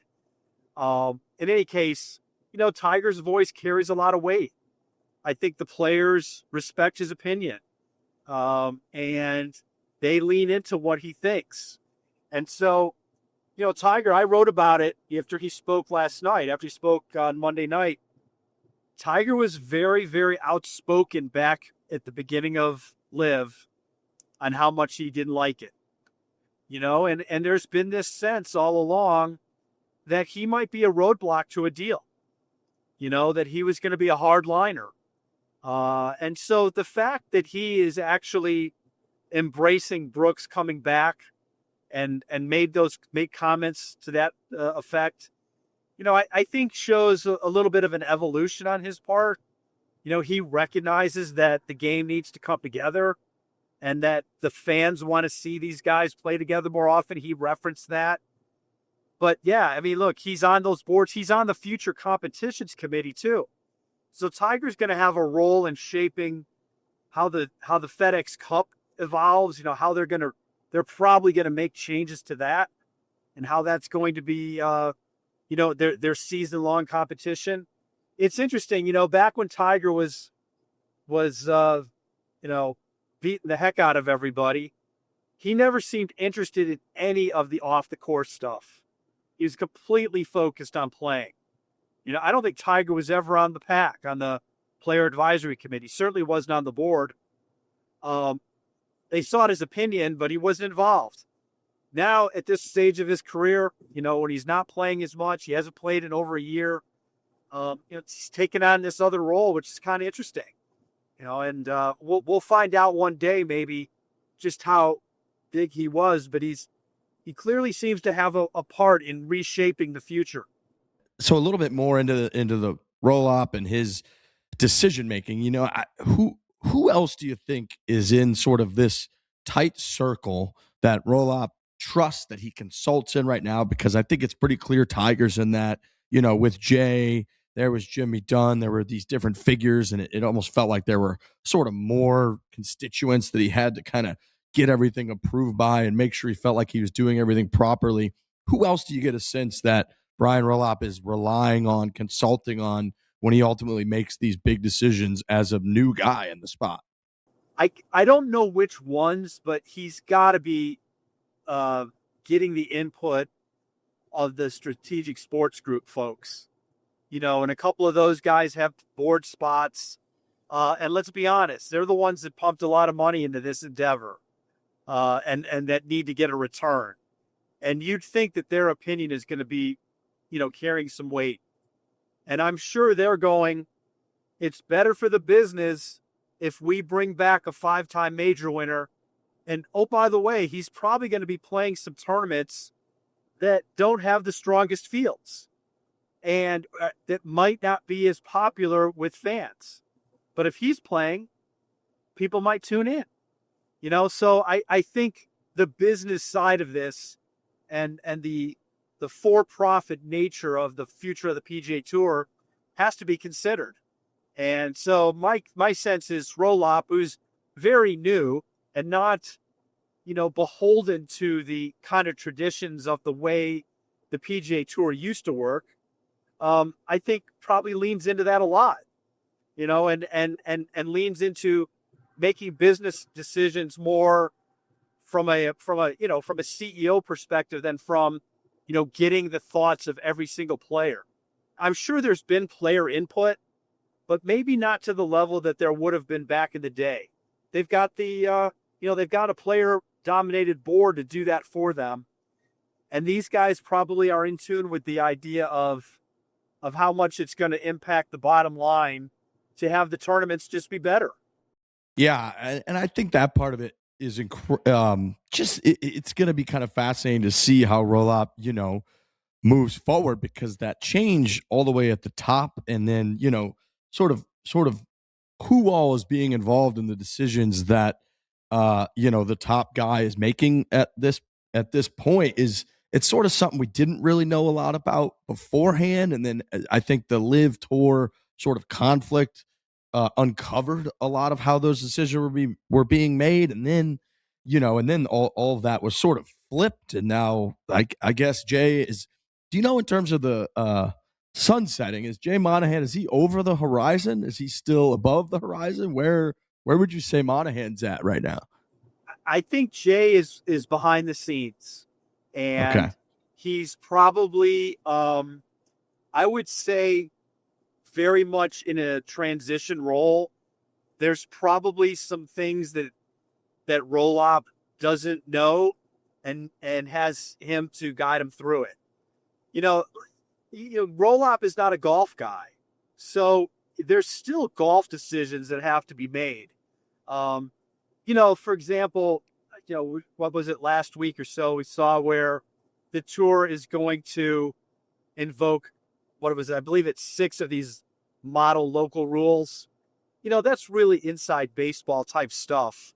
But somebody has to be sort of overseeing that, and somebody has to be signing off on it. And my guess is that's probably more Jay, still at this point.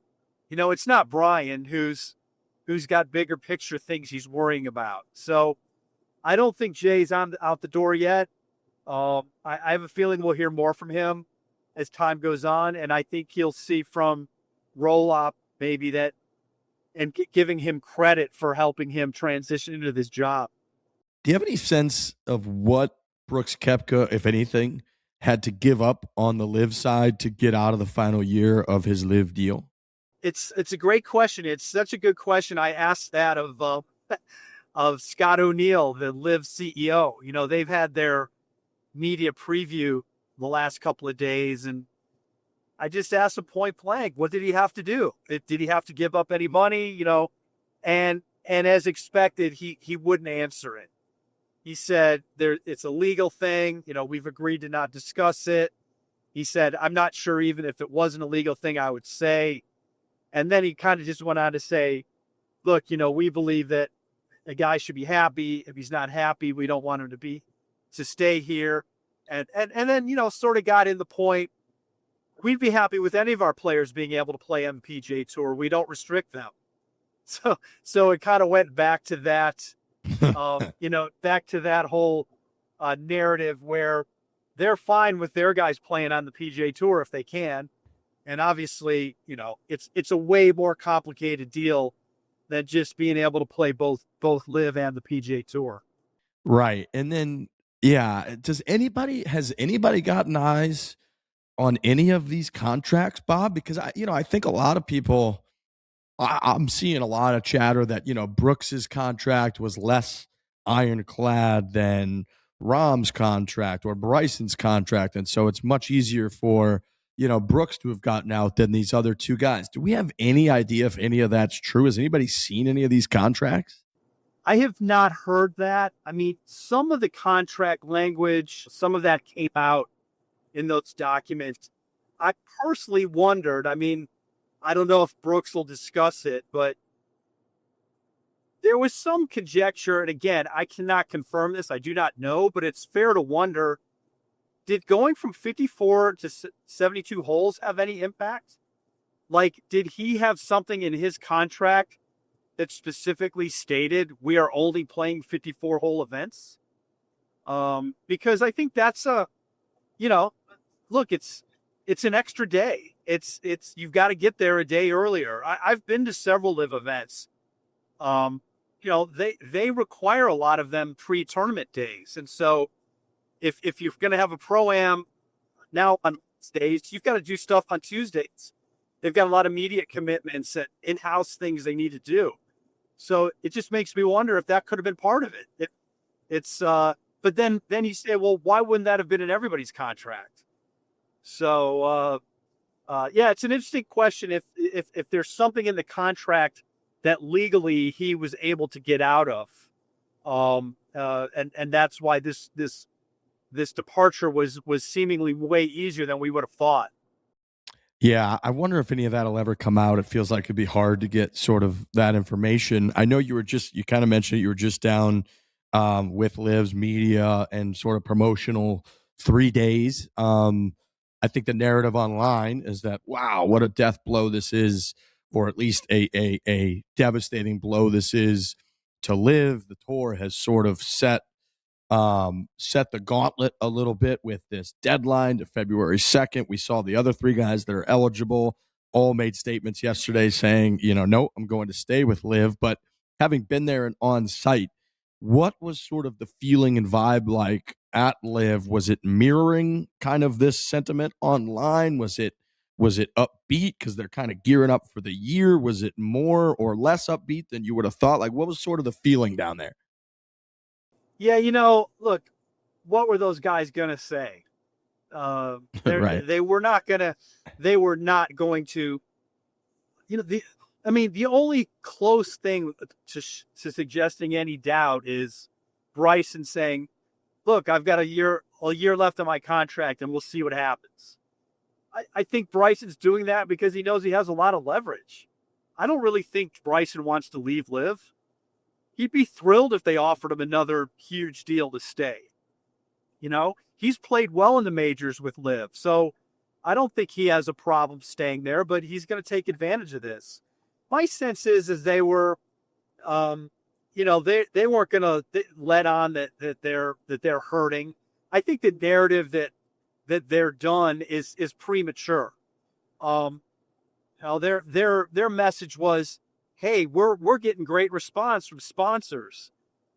We've got interest in our franchises. We've got people that want to buy them. We're waiting for the right opportunity. We want to build up the value of them before we sell them. We've rebranded some of them. They have a lot of new leadership there in the past year. So again, look, I'm not necessarily saying that that's valid, or it could just be optimism. But it's something like this, they are not going to show any negativity. And, it's interesting how, the last couple of days have played out. The timing of this, that could have been part of it too. The tour knew what they were doing this week. So the tour announces Brooks, tries to take over a little bit of the news cycle. LIV comes back with their players yesterday, all pledging their allegiance to LIV. They trot out Tiger last night to say what he says. So there has been a little bit of maybe a little cat and mouse back and forth here with trying to capture some attention, before actually, the tour actually kicks off its season on Thursday. I know you mentioned the rebranding. I got to say, I'm a big fan of the Stinger GC's rebrand to the Southern Guards GC. Did you see the new logo? I did. Yes. It involves a rhino. So, look, they probably did need to do some of that. I mean, I'm one who's been honest. I've not really grasped the whole team thing very well. They've, when you see what TGL has done and managed to have owners before they started, LIV did it backwards. They're trying to sell their teams without franchise owners. And if you gave them truth serum, would they think that they're into their 5th year, they wouldn't have had any of their teams sold? I mean, I wonder about that. I mean, the whole point, we're just talking about Bryson's contract. it was always my understanding that after the initial contracts were up, the team franchises were supposed to be responsible for the players. In theory, they would be employees of the teams who would pay them, like the Packers and the Bears pay their teams. The league doesn't pay the players in the NFL. The teams do. They're franchises. They're part of the league. And that's sort of how LIV was geared. And yet here we are at this point, and LIV is footing the bill for all of it. And or almost all of it. The teams are generating revenue, but I don't think to the level that was expected by this time. And so, again, it's hard to get straight answers on that. When they announce sponsorships, we don't really know how much those sponsors are kicking in. On the PGA Tour, when somebody sponsors the PGA Tour event, we know that they are on the hook for, at minimum, the entire purse. Usually more. It's usually 110 to 120% of the purse. And obviously the TV rights deal also contributes to the purse, and the tour profits from the rest. That's how the tour operates. LIV does not have those revenue sources. They've got a huge bankroll, obviously, where their money's coming from. But in terms of a business entity that can show a profit, they're so far away from that. And so I wonder what they really think about how far along they are at this time. And Brooks hinted at this, in an interview or two last year, he said we should be farther ahead than we are. I think when you lay it out like that with the franchises and the teams, it does make a lot of sense to, it's not just the money if you have a franchise owner, but the resources that they then pour in.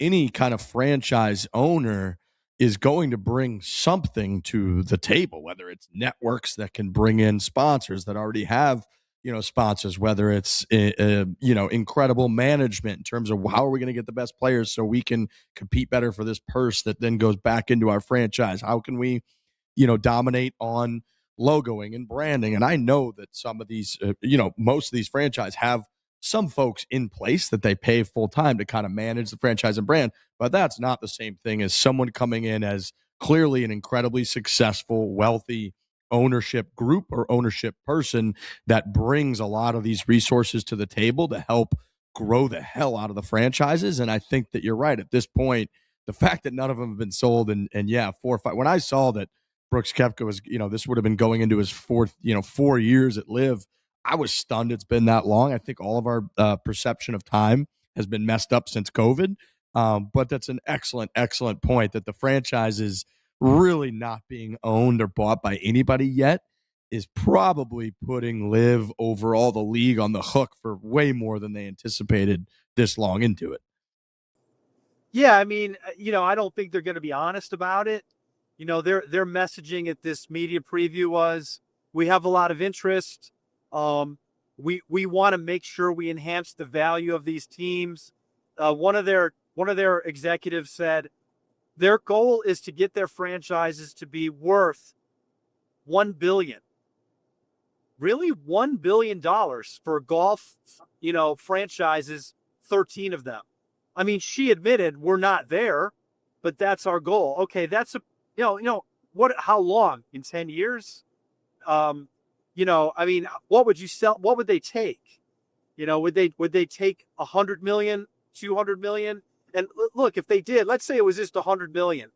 Well, that helps LIV get a lot of their money back. 25% of that was supposed to go to the captain.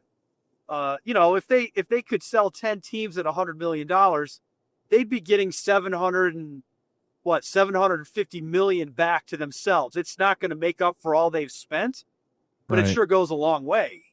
And then of course they've set their course forward to being able to be more profitable going forward because they aren't paying all the bills. Yep. Yeah, and I mean, I was just kind of looking. It's a little bit more, but a lot of like NHL franchises are valued in the 1 billion something range. So to think, that that Stinger GC, which just rebranded to some sort of Rhino, would be at that point, or even at that point anytime soon, is incredibly ambitious. But again, we've debated this at length on our show about every league starts from somewhere. There was a time when, the NHL or the MLB or the NFL, were not even close to, and they'd be laughed at if you said that the Dallas Cowboys are going to be worth 10 or 11 billion dollars at some point. Yet here we are. So you try not to laugh at people trying new stuff. So yeah. That's exactly right. I mean, look, your NHL example, they play 82 games. There's more TV opportunities. There's more, branding. There's more people coming to your games.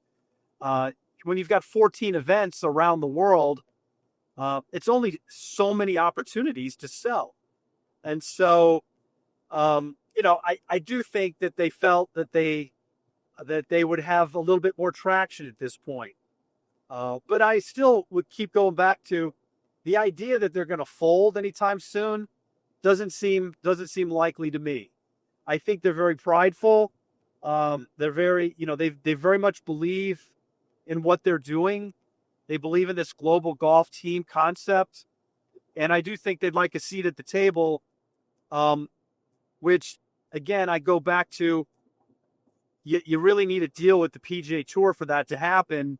And the fact that they have not been negotiating that is troubling for them, I think. I think it's worse for them than it is for the PGA Tour, because I think they need a deal. They need the Tour's cooperation on tournament dates.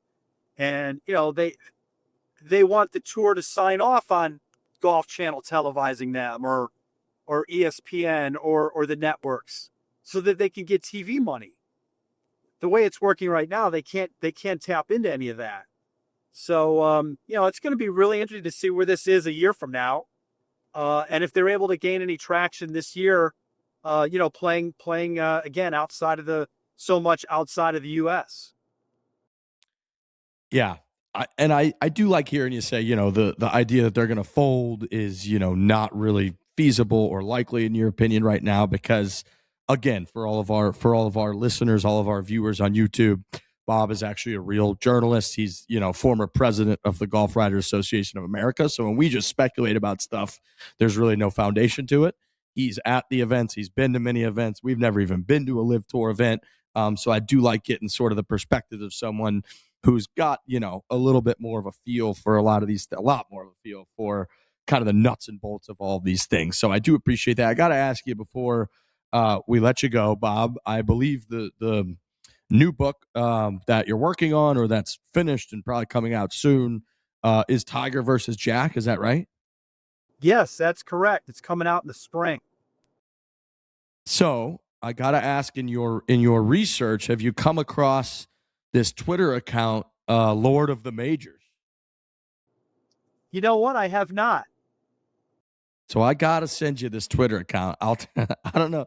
You might want to, you shouldn't be looking at them while you're driving, but this Twitter account is a staunch defender of Jack Nicklaus. And I mean, if you say anything positive about Mr. Tiger Woods, at Lord of the Rings on Twitter, we'll send you hundreds, if not thousands, of words of a dissertation about why that's wrong and how Jack is the best. So I really am excited to kind of stack up your book versus Lord of the Majors and see how he or she feels after this comes out. Oh, listen, if you're of the mindset that there's no argument, then it's kind of a useless, exercise. My approach with the book was to celebrate them both, and I am perfectly fine with somebody saying that Jack Nicklaus is the greatest champion of all time. Tiger says it. Jack won 18 majors and Tiger won 15. If you want to just boil it down to that, it's right. That simple. It's that easy. But I just find the argument to be far more nuanced than that.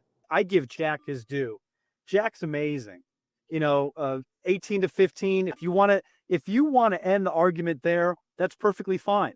And many people do. And many people look at the players that Jack beat. Arnold, Gary Player, Raymond Floyd, Johnny Miller, Tom Watson, Lee Trevino. Jack lost. He finished second to those guys a bunch. Jack had 19 seconds in majors. Tiger only had 7. So you can make the argument for Jack, and it's perfectly fine. But I try to get into it a little bit more, make it a little bit more nuanced, and that there's more to look at. I think the field strength in Tiger's time, there's no doubt, was stronger, and that's evidenced by the fact that 2 things. He's the only player to get to 50 wins since Jack. Since Jack did it in 1973, the only player to get to 50 wins, obviously Tiger got to 82, is Tiger. The next best is Phil. And then VJ with 34. It's just harder to do now. There's more golf courses, there's more players, there's more golf around the world. It's more of an international game. When Jack won the 1980 US Open, there was only like 9 international players in the field. When he won his first British Open in 1966, he was one of only like 6 or 7 Americans. He just was not facing the same depth Tiger faced. And Scottie Scheffler's facing more depth than Tiger faced. So, and I think another great stat is Tiger got to 73 wins, which is Jack's total, in 200 less starts. So, wow. I just think that's amazing. And look, again, this is not to disparage Jack. It's an amazing what Jack did. His consistency. The 1970s, out of 40 majors, he's in the top 10 out of 35. Just so many great Jack stats, but there's so many great Tiger stats. So, that's sort of what I try to get into in the book. I celebrate them both. I also introduce some other people that you might think could be in the argument. Bobby Jones, Walter Hagen, and Ben Hogan. Some people think they're the greatest of all time, and they have arguments. So anyway, it was a hell of a fun project, and it's meant to celebrate them though. And the subtitle is Golf's Great Debate. I don't sit there and try to end it. I just sort of try to give you things to think about. Well, now that we've got Scottie doing what he's doing, I mean, some people you almost get like he who must not be named if you even mention what Scottie's doing is Tiger-esque. But what Scottie is doing right now, like you mentioned, I think there was a talk, for as long as a decade now of, wow, the fields have gotten so much deeper. All of the knowledge of the swing, everybody can video their swing, all of the training, all of the optimization on diet, all of it. People are cold plunging left and right now. All of it just strengthens the top player, the middle player, the bottom player, just the entire depth of golf. So it's almost, when I compare it again, biggest Tiger guy in the world is rooting for him in media centers multiple times, got yelled at for it. But to see what Scottie is doing right now is something I don't think I thought we would see anybody doing, even if it doesn't continue for even as close as Tiger did it or Jack did it. The fact that he's done it for 3 or 4 years now, I don't think I thought we would ever see that. Yeah, and look, it's hard to sustain it for that, Right. And one of the reasons is when a guy, look at the beginning of last year, Scottie came off that hand injury, and he wasn't quite himself for a little while. He didn't get his first win until after the Masters. He won, I believe he won the Byron Nelson. So we're talking about into May before he won, and there's questions about what's wrong. Listen, I can remember way back when Tiger had won the 3 majors in 2000, and the following year he's leading up to trying to go for the Tiger Slam. He went 4 or 5 tournaments early in the year without winning. Might have been 6. And it was deemed a quote, a slump. And there's a great story about him, kind of jumping Jimmy Roberts' ass over it. Tiger got annoyed with the narrative, and then what happens? Tiger wins Bay Hill. Tiger wins the Players. He, amidst all of that, he won the Players. So if you consider the Players the 5th major, he won 5 straight. And then 2 weeks later he won the Masters. I mean, but that's the expectations. So, and that's what Scotty's going to have to face now. And we've seen him get a little bit agitated when he gets those questions. Like we kind of expect him to be there now all the time. It's unrealistic. What happens when he misses a cut? He hasn't missed a cut in 4 years. Him and Xander have not missed a cut since 2022. So, look, it's just inevitable in golf. You're going to have a little bit of a down patch. But can he right himself? Can he win another couple tournaments this coming year? Does he win another major? If he doesn't win a major, is that not a success? These are the things you face, and why what Tiger did for so long. I mean, 10 5-victory seasons minimum. It's incredible. It's ridiculous. Jack didn't do that, So, look, that's why I hope people enjoy the book, because I think it's a fun back and forth, and maybe there's a few nuggets that people didn't know. Well, look, the other 2 books, Drive, which is the lasting legacy of Tiger Woods, and then Tiger and Phil, which I've read, which is golf's most fascinating rivalry, which is a great read I've talked about on the show before. So I'm quite excited.